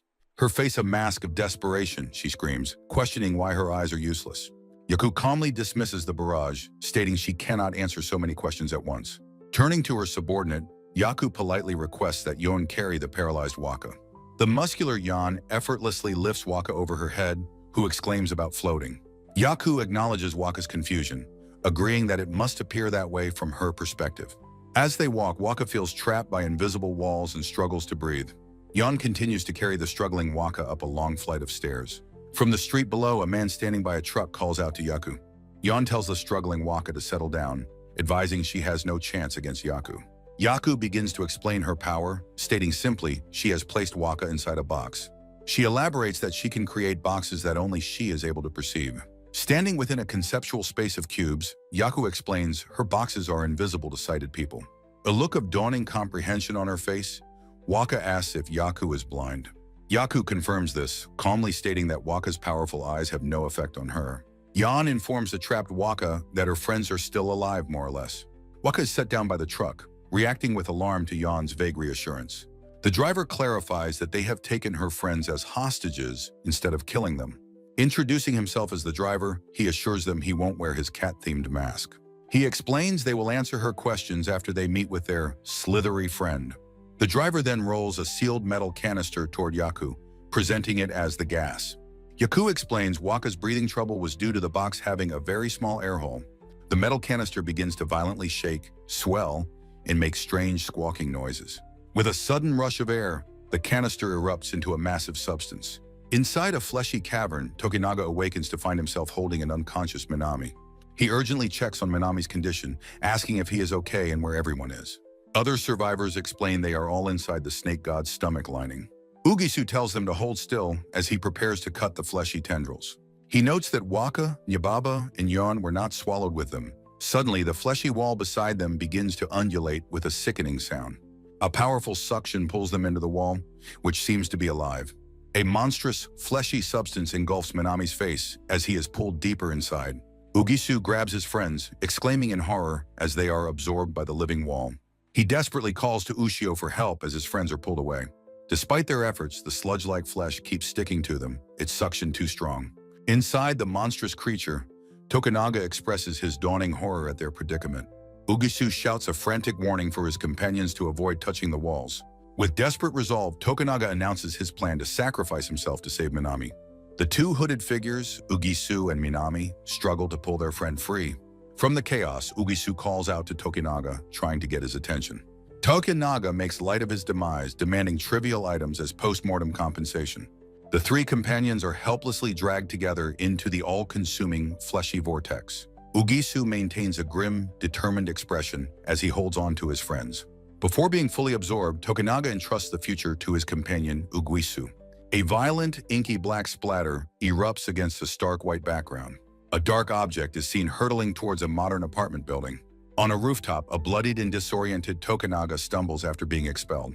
The other survivors, including the horned Minami, materialize in a state of confusion. From a high angle, the group questions how they suddenly ended up outside. Yababa, an older woman, looks on with a grim expression, understanding the gravity. On a blood-soaked street, the defeated survivors kneel before Waka, who demands Uguisu's location. Waka recalls Uguisu's final words, telling them to forget him and save Minami. She remembers him entrusting everything to her before being consumed. Waka confronts Tokunaga, confirming that those were Uguisu's last words. Filled with grief, she angrily questions the logic of Uguisu's selfless sacrifice. Tokunaga looks up, his expression a mixture of shock and newfound resolve. Galvanized into action, he rallies the group, shouting that they must find Uguisu. He orders them to call for aid and points out the snake's bloody trail. The group breaks into a desperate run, their feet pounding the pavement. The horned Azuma touches a fresh wound on his face, his expression pained. While running, Azuma asks Waka if the creature they fought was a god. Tsumugi theorizes that its behavior was unlike any known IPO they've encountered. He wonders if another organization is capable of creating such artificial monsters. The large cat Nyababa sits alone, sweating profusely from stress and exertion. A close-up reveals the cat's pained expression, its teeth bared in a grimace. A memory shows Waka entrusting her safety to Nyababa, calling him their last defense. Ugisu lies unconscious, cradled in the arms of an unseen person. In a desolate danger zone, a group stands before a Town Mart convenience store. The cat Nyababa looks pleased, its tail flicking with a sense of accomplishment. It leaps onto the unconscious Ugisu's face, trying to startle her awake. Ugisu cries out in shock as the cat's efforts succeed in waking her. A voice mockingly announces that Little Miss Sunshine has finally returned to consciousness. On a truck bed, Yon informs Ugisu she is free but has a new hostage. The bound body of Tokunaga is violently thrown from the truck onto the ground.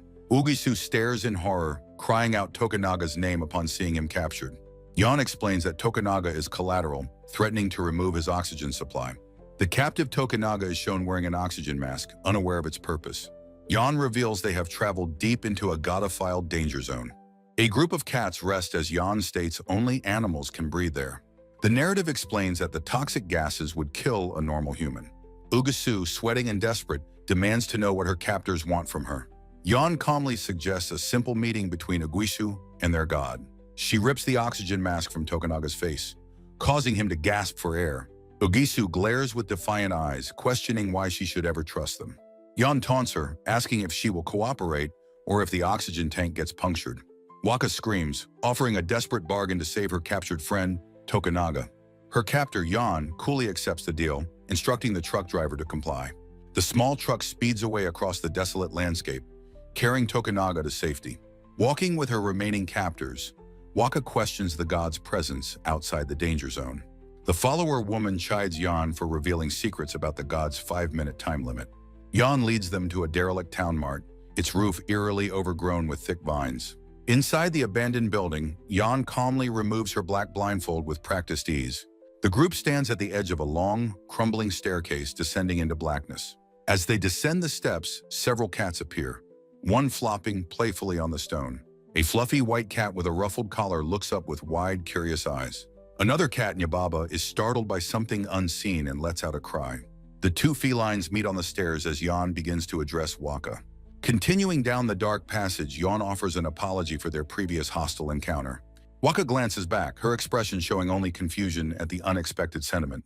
The cats continue their descent as Yon explains she has been reflecting on things. She suggests that, honestly, she believes the two of them could become good friends. Yon reasons that their fight was only because Waka was worried about her friend. Waka explodes in anger, questioning how Yon can claim pacifism while serving a monster. Turning away, Yon asks if Waka's words are meant to make her feel guilty. A close-up reveals Waka's eye, its pupil a distinct and unnatural triangular shape. Yun states that the force which drove Waka's friend toward the so-called monster was the same societal pressure that delivered her right into its waiting arms. Through an ornate doorway, she recounts her past of being sold and ostracized. She turns and pointedly asks Waka what she personally did to help her own friend. Waka's face is shown in extreme close-up, tears and sweat marking her distressed skin. Yan concludes that only those who have ended up here can truly understand that pain. In a vast hall, she explains this epiphany showed her how pointless their fight was. Standing in a downpour of darkness, she formally asks Waka for her forgiveness. Within the grand pillared sanctuary, she confesses she can no longer stay mad at Waka. She suggests that Waka's deceased friend would surely be grateful for her actions now. With a wide, bright smile, Yan insists she knows her friend would be proud. Waka's face crumples in anguish, her composure finally breaking as tears well in her eyes. Her expression then hardens into one of deep sorrow and suppressed, raw emotion. A shadowy, disembodied presence materializes, whispering Yan's name from the darkness. Yan's body suddenly and violently dissolves into a shimmering spray of watery particles. Her clothes collapse into a spreading puddle on the tiled floor with a soft splash. Waka stares in disbelief, her mind struggling to process the impossible event. She whispers Yan's name, looking down at the empty, wet space on the floor. Standing over the remains, she calls out Yan's name with increasing, desperate urgency. A disembodied voice explains that Yan is still present, but can no longer respond. Waka looks up into the darkness, her eyes wide with dawning, absolute horror. A monstrous god, Afazu, looms in the hall, letting out a terrible, echoing scream. The follower woman calmly introduces the terrifying entity as the god Afazu. Waka realizes with disgust that the rumors of the god's beauty were a grotesque lie. She asks why it killed Yan and is told her death was inevitable. Waka sits on the floor trying to comprehend the incomprehensible horror before her. She questions the follower's sanity, wondering how she can remain so calm. The follower woman's face is serene, showing no hint of grief or concern. A memory surfaces of Yan calling her Allura, a name she doesn't understand. The flashback continues with Yan warning her not to reveal any injuries at the Institute. Crouching on a wet tiled floor, Waka whispers the name of her fallen companion. Her hand hovers just above the puddle that was once Yan, questioning what happened. She wonders aloud why her companion would have just turned into water. An internal thought from a blonde woman notes the god never even touched her. A silhouette represents the suddenness of the event, stating she simply died. The thought concludes, questioning the nonsensical logic of a god killing its followers. Waka's terrified reflection appears in the dark liquid on the floor. Scrambling backward on the ground, she waits, her fear palpable. A wave-like pattern visualizes her wondering how to defend against such power. Her eyes widen in terror as she fears she will meet the same fate. The small cat companion Nayu scurries up, trying to get her attention. A weapon materializes from a device on her wrist, splashing into the water. The large curved blade now lies on the ground beside the kneeling Waka. Nayu explains that it activated the weapon for her, which is right there. With newfound resolve, Waka grips the hilt of the sword tightly. Standing unsteadily, she begins to stammer a challenge to the unseen entity. Her hand trembles violently as she tries to declare her intent to the god. Facing the monstrous god, she struggles to utter the word kill. Her face contorts with fear as her teeth chatter, unable to speak the word. The god addresses her as Allura, asking if she has forgotten her identity. Trembling, she questions who Allura is, still trying to voice her threat. She internally agonizes over why she cannot say the word kill. Her eye reflects her despair, wondering how to fight something she cannot comprehend. The god observes that her reincarnation is not yet complete. Waka stands alone, questioning the meaning of reincarnation and the name Allura. Sweating, she asks if her strange eyes are connected to the gods. The entity dismisses her questions, telling the child she need not know. An ornate pattern fills the screen as the god offers cryptic advice. Waka is baffled, questioning the god's talk of finding happiness and love. Changing the subject, she asks which of the 6 gods killed her friend, Shion. The god Afazu confesses it was the one who killed the willing girl. A follower woman calmly confirms the god's statement. Waka's expression hardens as she quietly acknowledges the confession. Nayu nuzzles her cheek as she bows her head, processing the truth. With tears streaming down her face, she declares with smiling fury her intent to kill the god. The scene blurs into chaotic motion as she launches her attack. She leaps through the air, her transformed arm lashing out like a whip. Her attack connects, sending feathers flying from the monstrous god's body. Using her tendrils, she swings around the massive creature with incredible speed. A wide shot shows the scale of her assault against the colossal entity. She continues her furious, acrobatic attack against the god's form. Her face is a mask of determination as she wields her grotesque appendage. The god's own tendrils suddenly shoot out, ensnaring her in midair. Trapped and helpless, she screams for the monster to stay back. Nayu complains from afar, wishing for her more powerful form to emerge. The god's tendrils lift her higher, her sword dropping from her grasp. A massive tendril wraps tightly around her neck, choking her. Tears stream from her eyes as she is overwhelmed by the attack. In a black void, disembodied lips announce they have found Allura. Waka floats defeated in the darkness, her brief rebellion crushed. In a void of darkness, Wakana's left arm is revealed, twisted into a monstrous claw. She brings the gnarled hand to her face, her expression a mask of horror. Beside her, a grotesque creature with a sack-like head and gaping maw appears. The creature accuses her, suggesting she was responsible for pushing Cheyenne to the edge. A memory then surfaces, showing an empty classroom as a question hangs in the air. Inside the classroom, a cheerful Cheyenne waves hello, warmly calling out Wakana's name. With a bright smile, Cheyenne playfully teases her friend for almost being late again. Wakana recalls telling a ridiculous story about her brother, which sent Cheyenne into hysterics. Clutching her stomach, Cheyenne exclaims how wild Wakana's family is, laughing until it hurts. The unrestrained laughter eventually fades, leaving a sudden, heavy silence in its wake. Cheyenne's head remains bowed, her light hair obscuring the shift in her expression. Tears begin to well in her eyes, a detail Wakana admits she misinterpreted. Her sorrowful tears drip onto the desk as she whispers about the pain she feels. In the memory, Wakana can only offer a simple, confused sound in response. Cheyenne confesses that she genuinely loves hearing Wakana's stories, despite the hurt they cause. She explains that the stories force her to compare their lives, highlighting her family's dysfunction. Back in the void, the monster leans close, asking if she would like to see more. The scene transitions to Wakana lying unconscious, a monstrous cat-like creature straddling her. With a loud roar, the creature tries to wake her from her untimely slumber. The sack-headed monster reveals it grew fond of Cheyenne after seeing her through Wakana's eyes. Another memory begins, showing a folded letter left on the floor of the empty classroom. The small, folded piece of paper lies innocently on the tiled classroom floor. A hand belonging to Wakana is seen placing the secret note on the ground. Later, Shun discovers the letter while having a snack at her desk. Her thoughts immediately fill with jealousy, assuming it's a note between Wakana and another. Reading it, she wonders if the correspondence happened before or after her own breakup. From the doorway, Wakana watches her friend, her own expression unreadable behind dark sunglasses. A dark, wet stain is now visible on the pleat of Wakana's uniform skirt. The close-up reveals the fresh stain, with dark liquid dripping down the fabric. Behind her tinted glasses, Wakana's eyes swirl with strange, unnatural, triangular pupils. Inside a bathroom stall, she begins to hastily pull off her dark school sweater. She removes the outer layer, revealing the white bow-tied uniform shirt underneath. Her skin now dark, she clutches something small, her gaze sharp and intense. Emerging suddenly in the hallway, she grips a startled Cheyenne from behind. This new entity, Allura, leans in close, her eyes predatory and her smile unnerving. Down the empty sunlit corridor, a voice asks the terrified Cheyenne who she is. Allura begins a strange monologue, questioning the very definition of the word enemy. Cheyenne looks on, her expression dazed and cheeks flushed, held in Allura's thrall. The entity continues, explaining how humans use false morality to justify their petty conflicts. She asserts that any creature unaware of its own immaturity does not deserve speech. A chaotic, abstract image visualizes the swirling complexity of her philosophical argument. Standing before posters of male students, Allura claims speech was humanity's great downfall. She proposes a deconstruction of the common saying, A is A's worst enemy. Holding up 4 fingers, she announces that 4 distinct concepts come to her mind. Her first point is that the term enemy must be understood in its broadest sense. Another abstract image of organic chaos illustrates the tangled nature of her thoughts. Her second point is that the group A must share a sense of camaraderie. Her third and fourth points conclude that the phrase implies betrayal and carries bitter irony. Her dark-skinned hand rests gently on Cheyenne's pale arm, a stark, unsettling contrast.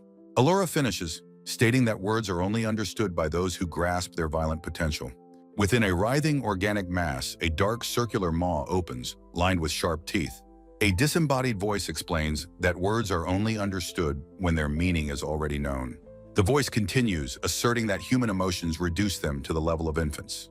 It claims authority figures invent imaginary enemies to manipulate and control the naive. A dark-skinned hand gently takes the hand of another, a gesture of intimate connection. Inside a bathroom stall, an entity possessing Wakana's body decides humanity is unworthy of speech. Pointing at Cheyenne, it declares its intent to strip the words from every living thing. In a sudden change of tone, the entity's dark hand offers Cheyenne a sanitary pad. Cheyenne looks on, her face a mask of confusion and emotional pain. Holding the pad, she looks down at her stained skirt with quiet shame. The entity, Allura, leans in, telling Cheyenne that she will be an exception. A monstrous torrent of words assaults Cheyenne, voicing her deepest insecurities about being a laughingstock. Allura cradles the collapsing girl, claiming to be the only one who sees her ephemeral beauty. Terrified and blushing, Cheyenne trembles as she asks who this mysterious being is. Allura reveals that she was imprisoned within the body of this high school girl. She introduces herself with a menacing smile as Allura, the god who was killed by other gods. Noting that Cheyenne's blood triggered her emergence, Allura asks if she wants to meet again. From Shin's nose, a single dark drop of blood falls. Allura offers to use her powerful eyes to bring comfort to Cheyenne whenever she is sad. Cheyenne stares back, her face flushed, her eyes wide with mesmerized awe. She whispers her consent, her feet clad in restroom slippers on the tiled floor. The scene dissolves into a chaotic texture of black and white, indicating a shift in reality. In a dark void, Wakana screams in denial, rejecting the memory of the cruel words. A monstrous entity claims it loves Cheyenne more than Wakana ever did. It accuses Wakana of simply controlling her friend with the power of her eyes. The monster reveals they share a common desire to kill a being named Afazu. Wakane looks on, her expression one of shocked, dawning comprehension. The creature warns that her current body is too fragile to defeat their powerful foe. It advises her to bide her time, assuring her that their moment to strike will come. Its voice will soon fade, it explains, as her body is about to be released from the god's territory. The monster cryptically tells her that she will understand everything once she awakens. Wakana's eyes snap open in terror as a voice informs her she is being carried by cats. She finds herself lying atop a rumbling, surging river of felines, utterly bewildered. A profile appears for Waka Kamikura, a girl with the eyes of a god. Next is the profile for Yonozuki, an acolyte possessing superhuman powers. The profile of Akio Minami, a silent, genetically engineered anti-god weapon, is shown. A profile introduces Nyababa, a talking, genetically engineered cat. A full character chart details the members of the Anti-God Research Institute. The profile of Nayukazuru, another anti-god weapon and department chief, is displayed. Next is Motoka Ushio, a lab tech and combat specialist with a confident smile. The profile for Kiyoshi Obikawa, a man who works as a subway station janitor, appears. A profile introduces Sachiyuki Tokunaga, the Institute's veterinarian. The profile of Yoriko Tatsuno, the Institute's physician and Minami's fiancé, is shown. Last is the profile of Izuki Ugisu, a scarred combat specialist and lab tech. The chart concludes with Yaku, the mysterious blind woman who leads Waka to a god. The chapter title page shows Wakana being carried by the cat horde, titled Spring Has Not Come. Pushing herself up, Wakana questions the unbelievable sight of the river of cats. The entire horde leaps over a concrete wall, sending Wakana flying through the air. A small winged cat announces that Waka is finally awake as she plummets to the ground. The cat Nyababa proudly explains his robotic kitty commandos performed an emergency rescue. A voice sends off the departing horde of cats, explaining their ongoing duty. Waka Kamakura's face is a perfect portrait of dazed post-traumatic confusion. Kneeling on the pavement, she is urged by Nyababa to get up and run. She glances around, her expression still one of shock from the recent chaos. An intense close-up reveals her eye, its pupil a distinct black triangle. Her mind flashes back to a sunlit bridge and a question about band-aids. The memory shows her younger self walking alongside her friend, Cheyenne. She remembers her own voice asking if Cheyenne was deliberately hurting herself. A profile view captures Cheyenne's faint, knowing, and slightly sad smile. Cheyenne dismisses the concern, calling her many injuries a kind of magic. A younger Waka wearing sunglasses observes her friend with a hint of worry. In the flashback, Cheyenne pleads for Waka to show her her special eyes. From above, Cheyenne explains the welcome, numbing emptiness Waka's gaze provides. Waka's younger self looks away, hesitant to reveal her dangerous power. Shun confesses that Waka is the only reason she can endure her family. A heavy pause hangs in the air, filled with unspoken thoughts. The perspective shifts, showing them sitting together beneath the bridge's shadow. Cheyenne then speaks of rumors about the beautiful, happiness-inducing sight of gods. Back on the bridge, the younger Waka listens with a serious, unreadable expression. Cheyenne's face is somber as she considers this rumored escape from her pain. A bright reflection glints off Waka's sunglasses, hiding her true reaction. An accusatory voice intrudes on her thoughts, claiming to have loved Cheyenne more. Another painful memory surfaces of her holding Cheyenne's hand beneath the bridge. She recalls Cheyenne's tearful confession about the pain of comparing their lives. A haunting warning about the consequences of failure echoes in her mind. Over an image of rubble, her mind frantically asks who was responsible for Cheyenne's death. The weight of these memories overwhelms Waka, and she breaks down completely. Her cat companion, Nyababa, lets out a cry of concern for her. The cat tries to comfort the terrified Waka, urging her to run towards safety. Inside the Anti-God Research Institute, a researcher confirms they have visual on Waka. A solitary metal garbage dumpster is shown against a stark black background. A new report pinpoints a GPS signal from their colleague Ugisu in the danger zone. The department chief, Nayu, immediately dispatches 2 separate retrieval teams. A convoy of white vans is seen speeding towards the designated location. An agent in specialized gear climbs a ladder over the high perimeter fence. The ominous image of the lone dumpster appears again, now closer. From above, the search teams are seen assembling by the danger zone fence. An agent confirms the GPS signal is indeed coming from the nearby dumpster. The armored team cautiously approaches, calling out for their missing colleague. Standing by the fence, a researcher looks on silently, awaiting the outcome. The lead agent announces he is opening the lid, just as it suddenly jolts. He recoils in shock from the violent, unexpected movement from within. A monstrous Fanged Ugisu screams from inside, warning them not to open it. Elsewhere in the city, a figure on a scooter drives across the rooftops. Sachiyuki Tokunaga brakes hard, arriving at a chaotic scene on the street. A crowd of civilians, all wearing various protective masks, has gathered. Someone in the crowd points out that Tokunaga is not wearing his mask. Tokunaga, his face frantic, shouts that an IPO has just attacked the station. He urgently directs the shocked crowd to take shelter in their homes immediately. A distant explosion rings out, and Tokunaga looks up, puzzled by the sound. Yaku remarks on the impressive sight of someone controlling so many cats. Her monstrous companion questions their decision to let Allura go so easily. The entity dismisses its own concerns, boasting of its complete invincibility. At a subway station, a hooded man gets Sachiyuki Tokunaga's attention. He points into the distance, asking Tokunaga if he can identify the site. Tokunaga observes a plume of smoke, wondering if it's from the danger zone. The man reveals the grim truth, stating it is Tokunaga's friend being blown up. With his eye wide in horror, Tokunaga utters a single word of disbelief. He stands frozen as a crowd of panicked civilians flees past him. Near his scooter, Tokunaga stares into the distance, stunned by the news. A massive dark explosion erupts, sending a van flying through the air. The skeletal twisted remains of a bridge stand against a smoky dark sky. A close-up shows a pair of dirty white clogs standing on the ground.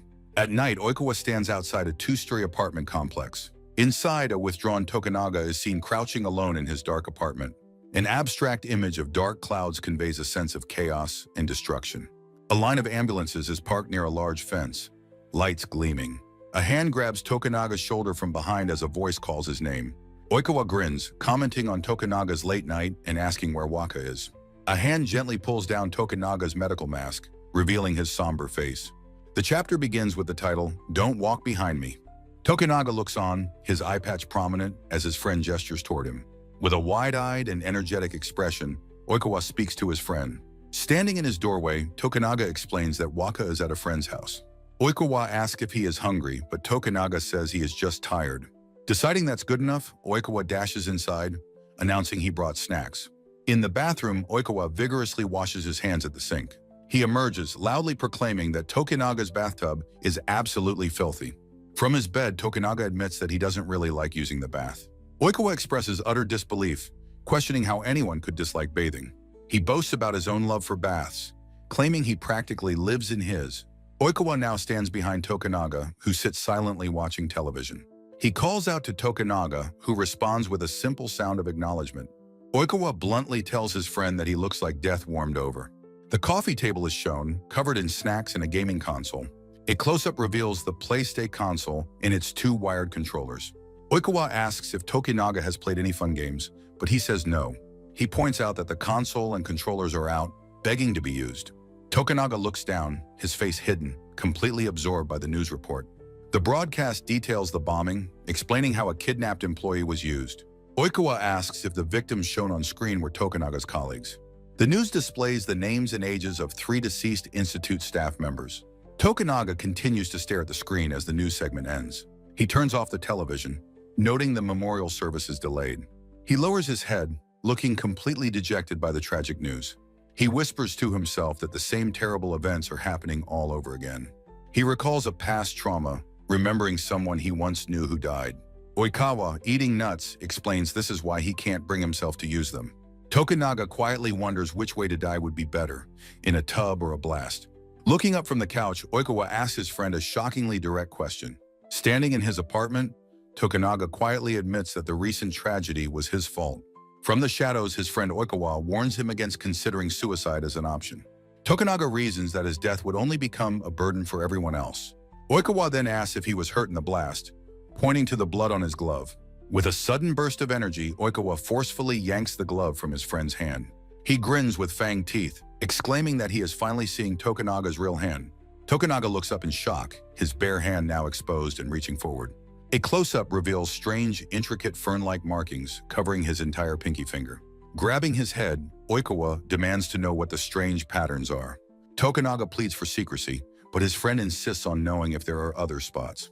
Giving in, he begins to unfasten the braces on his legs, preparing to reveal everything. He sits on the floor, showing the same dark markings covering his shins and feet. Facing his friend, he explains that his eyelid, fingers, and lower legs are all afflicted.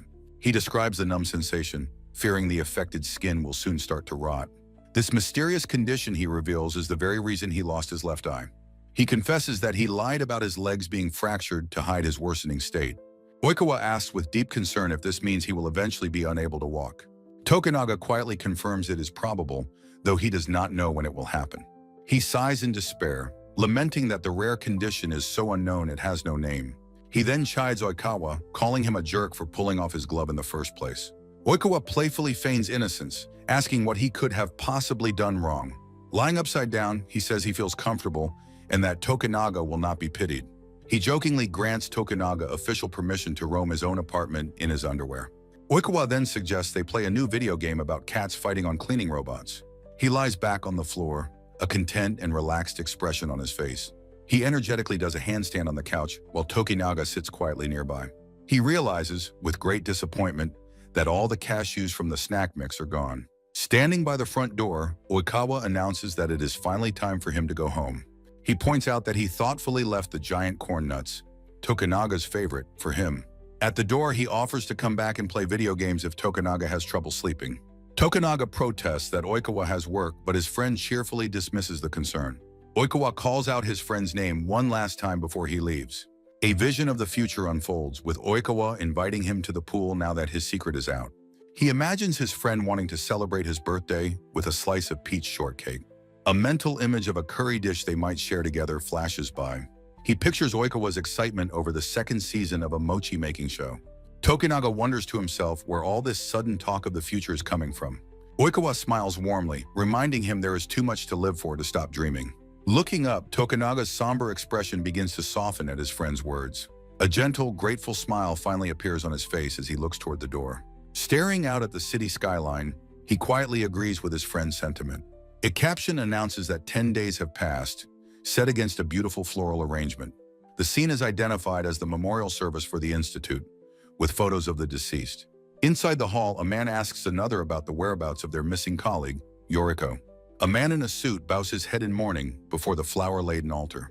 A woman with her hair in a ponytail also pays her respects to the fallen. A young man sits quietly, holding a cat that is also dressed in a formal suit. Waka, sitting alone, declares that she never wants to go outside ever again. Nyababa approaches her, suggesting she could live underground with him and their friends. He explains the benefits of this, citing the lack of windows and protection from snipers. At the memorial service, a distraught Waka is watched from a distance by Nyababa and Minami. From behind, Minami gently speaks the name of his grieving friend, Waka. Approaching Waka, Minami asks how he is feeling, while Nyababa offers him a cat. Staring at the funeral flowers, Waka confesses that he is simply scared. An overwhelming fear of everything consumes his thoughts in the surrounding emptiness. He remembers the emotional devastation he felt when his best friend died. But seeing someone die right before him was a new, visceral terror. He blames himself, thinking his desire to go out caused everyone's death. Minami listens with a somber expression, understanding the depth of Waka's pain. Attempting to console him, Minami insists the blame lies with the monstrous IPO. He places a reassuring hand on Waka's shoulder, trying to offer comfort. Instead of finding solace, Waka grips Minami's suit in sudden agitation. A memory surfaces of Obikawa, cheerfully suggesting the fateful trip to Kyoto. His hand tightens on the fabric as the terrible realization begins to dawn. Clutching his head, Waka voices the dreadful conclusion that it was Obikawa. Minami tries to downplay it, saying Obikawa just invited him on a date. Waka vehemently rejects this simple explanation, his face contorted in distress. He frantically questions how their enemies could have known their exact plans. With dawning horror, Waka desperately asks who Obikawa really is. Minami's own expression reflects shock as Waka's inescapable logic hits him. A flash of a reptilian eye with a black, triangular pupil appears. Obikawa, with a forked tongue and fangs, reveals his true identity as a god. Standing smugly on a train, Obikawa wears a shirt reading Tamagotchi. The train car travels through an endless night, a self-contained world. Speeding through a black void, the train carries its malevolent passenger. A pregnant Yoriko awakens, finding herself handcuffed and facing Obikawa. She questions if his strange eyes are just colored contact lenses.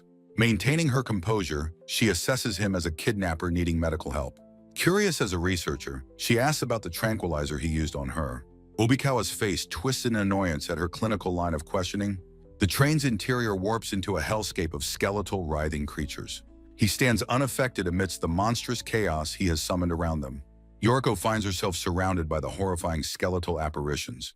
She internally questions if these monstrous forms are what he meant by tranquilizer. He reveals the creatures are not syringes, but his own poison fangs. He taunts her, asking why his powerful eyes don't work on her. Yoriko is left speechless, sweating as the terrifying implications sink in. Her logical mind struggles, whispering that this is simply not possible. She suspects an informant, but he screams that he is a god. He then reveals he was the giant snake that attacked the station.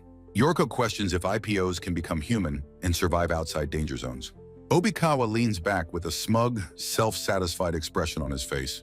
He recalls the moment he first saw Waka Kamakura at the station.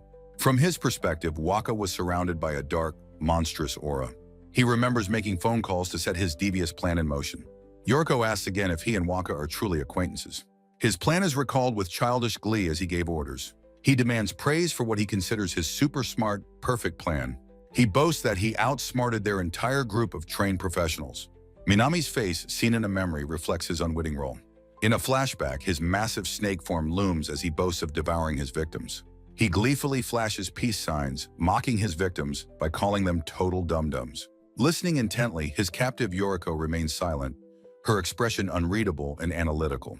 Hanging from a train strap, he casually wonders aloud about a man named Minami. He recalls his desire to absorb Minami, but notes that Tokunaga interfered with his plans.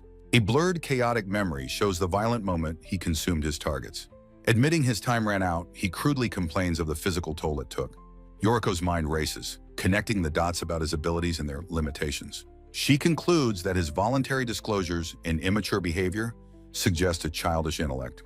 He cheerfully explains his method for choosing a hostage was simply grabbing the easiest target. Dismissing the gravity of the situation, he mentions going to a net cafe. Yoriko presses him, asking why he killed the hostage Ugisu despite promises of safety. He carelessly denies responsibility, blaming his acolyte for the hostage's death. His captive sits quietly in her seat, her hands cuffed before her. A close view shows her hand tightening into a tense, determined fist. Her hand relaxes as she calmly asks him about his future plans. Obikawa's expression twists into one of pure rage as he calls her a thief. A massive, severed snake tail appears as he declares he is reclaiming what was stolen. He recounts how his stolen tail was grotesquely implanted into a pathetic human. His narration explains the attempt to make it grow inside a human womb. His reptilian eye glares with fury as he condemns their disgusting ideas. A close-up on Yoriko's face shows her subtle, shocked reaction to this revelation. In another scene, Yoriko begins her interrogation, addressing him by both his names. He violently denies any friendship with Waka, expressing his intense hatred for her. Finding his response bizarre, she pivots to ask about his relationship with Tokunaga. The mention of Tokunaga's name makes him pause with a look of surprise. A wide-fanged grin spreads across his face as he bursts into laughter. He fondly recalls Tokunaga as just his gaming buddy who eats his unwanted snacks. Yoriko looks on, completely bewildered by his sudden shift in tone. He lists their simple, friendly activities together, like sharing food and soy sauce.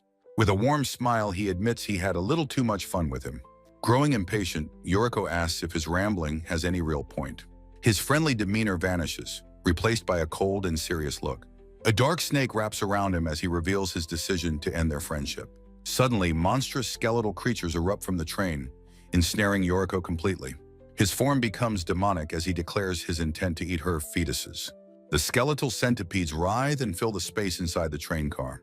A title card appears amidst the chaotic growth of monstrous skeletal flora. Trapped, Yoriko looks up in terror at the massive skeletal monstrosity before her. She questions why an IPO with regenerative abilities would want a few cells back. Throwing his head back, he lets out another loud, mocking laugh. He compares his desire to humanity's own quest for revenge over lost lives. He tells her not to give him that look, insisting his logic is sound. His fanged grin returns as he explains his motive is to erase his humiliation. He prances down the train aisle, claiming he can empathize with that feeling. Still bound by the creatures, Yoriko demands to know how they are similar. He begins to lecture, questioning why humans always ask about the gods' invasion. He posits that the real question is why humans strayed from their homes. Through an image of bubbling water, he insists this is the right question. A hand gestures dismissively as he blames humanity's ignorance for their misplaced anger. A man holds a terrified woman's chin, questioning if his assessment is wrong. Gripping her face tighter, he declares that their conversation is now finished. Leaning forward, Kiyoshi Obikawa reveals she is only bait to lure out Minami. He holds her chin, cruelly comparing her to a disposable piece of corn. A close-up shows his hand hovering menacingly over her dark, restrained form. Crouching before her, he states his only desire is for the fetuses she carries. The woman's face shows pure terror, sweating as she processes his words. His hand continues to hover ominously, fingers spread in a threatening gesture. His forked tongue flicks out as he utters a strange, guttural phrase. The woman's eyes are wide with shock, a sound effect emphasizing her horror. At a memorial, Tokunaga tries to convince himself Obikawa is just his friend. Minami looks on with a concerned, analytical expression from the side. He gets up asking Tokunaga for a private word, leaving Waka seated. The two men walk away, leaving Waka alone among the empty chairs. From a distance, Minami calls out Waka's name to get her attention. Waka looks down, her face shadowed and somber behind her dark sunglasses. Minami bluntly tells her that despite her mood, her help is urgently needed. Walking away, he explains that their colleague Yoriko is now officially missing. He elaborates on the difficulty of searching the vast Tokyo underground for her. Minami reveals a tracking app, explaining they must scour the facility for a signal. Walking down a hall, he admits he's not used to fieldwork, teasing Waka. Suddenly, his phone buzzes, an alert interrupting his thoughts with a start. The phone screen shows an incoming call, confirming a proximity alarm has been triggered. They find themselves before a massive door on the Oedo Line subway tracks. Tokunaga questions who gave Minami permission to leave, justifying his own presence. Standing at the threshold of the dark tunnel, Minami radios for backup. Tokunaga peers inside, wondering why the strange equipment would trigger the alarm. Minami suddenly bolts into the darkness, leaving Tokunaga calling after him. With grim determination, Minami runs through the dark, rocky tunnel. Ahead, a subway train is visible moving through the blackness. He sprints alongside the moving train, preparing to intercept it. From above, his small figure is seen leaping toward the train. He lands on its side, struggling to gain purchase on the doors. With immense effort, he forces the train doors open and pulls himself inside. Inside, Kiyoshi Obikawa crouches over Yoriko, gruesomely eating a small white snake. Waka lies on the floor, restrained by monstrous centipedes, looking defeated. Minami screams Yoriko's name, his face contorting with rage and horror. Tokunaga arrives, crashing into the car and asking if he found Yoriko. Another ally, a man with a cap, desperately tries to board the train. Tokunaga, wearing a mask, looks on in shock from the doorway. He recognizes his friend, calling out Obikawa's name in stunned disbelief. A close-up shows the intense, focused eye of the captive Waka. Waka shouts a warning, asking what Obikawa is doing and noting his bleeding mouth. Minami cradles the terrified Yoriko, desperately asking if she is okay. Yoriko reveals that Obikawa is the snake god, capable of human form. Tokunaga, horrified, realizes Obikawa is an Ippo and urges him to run. He desperately tries to pull Obikawa away from the scene to safety. Obikawa calmly states he decided yesterday would be their last time seeing each other. As Tokunaga reacts in confusion, Obikawa explains what will happen now. He finishes his thought, reaching a hand towards Tokunaga's throat. A hand grips a man's shirt collar as he begins to speak. With a shout of warning, he shoves another person backward with great force.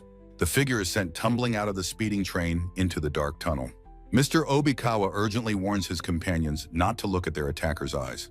He bravely tells them to run while he faces the monstrous threat alone. Massive, thorny tentacles erupt from the darkness, crushing the entire subway car. A pair of sneakers stands motionless amidst the chaos and encroaching darkness. Caught in the crushing grip, Mr. Obikawa screams in defiant agony.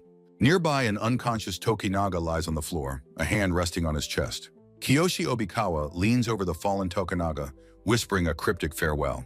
Awakening with a start, Tokunaga insists that they must escape the danger. From within the tentacles, Mr. Obikawa uses his last breath to scream for Tokunaga to run.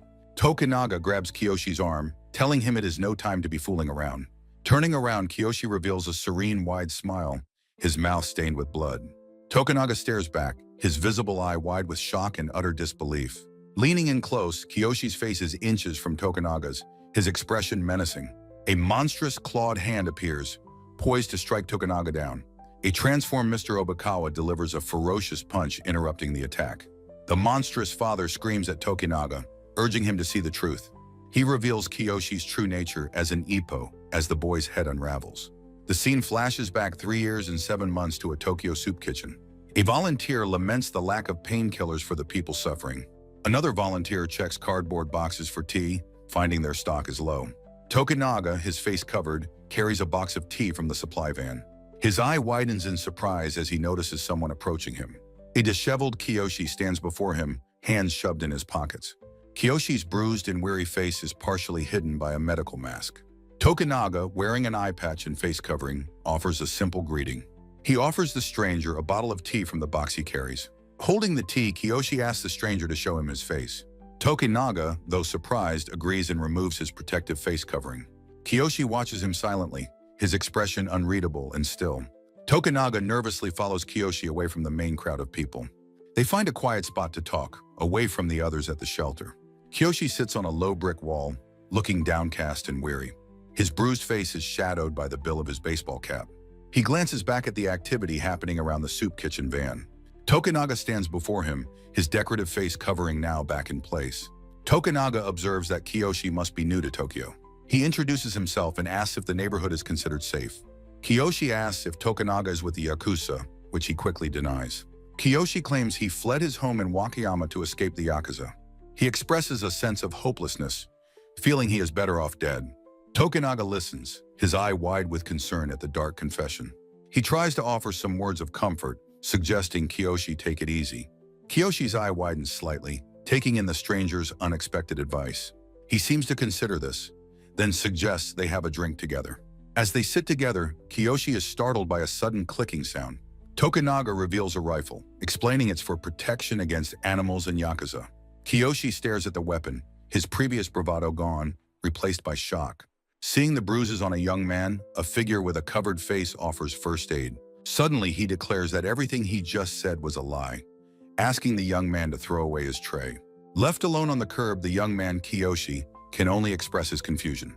From a distance, Kiyoshi calls out, reminding the stranger of his duty to clean his own tray.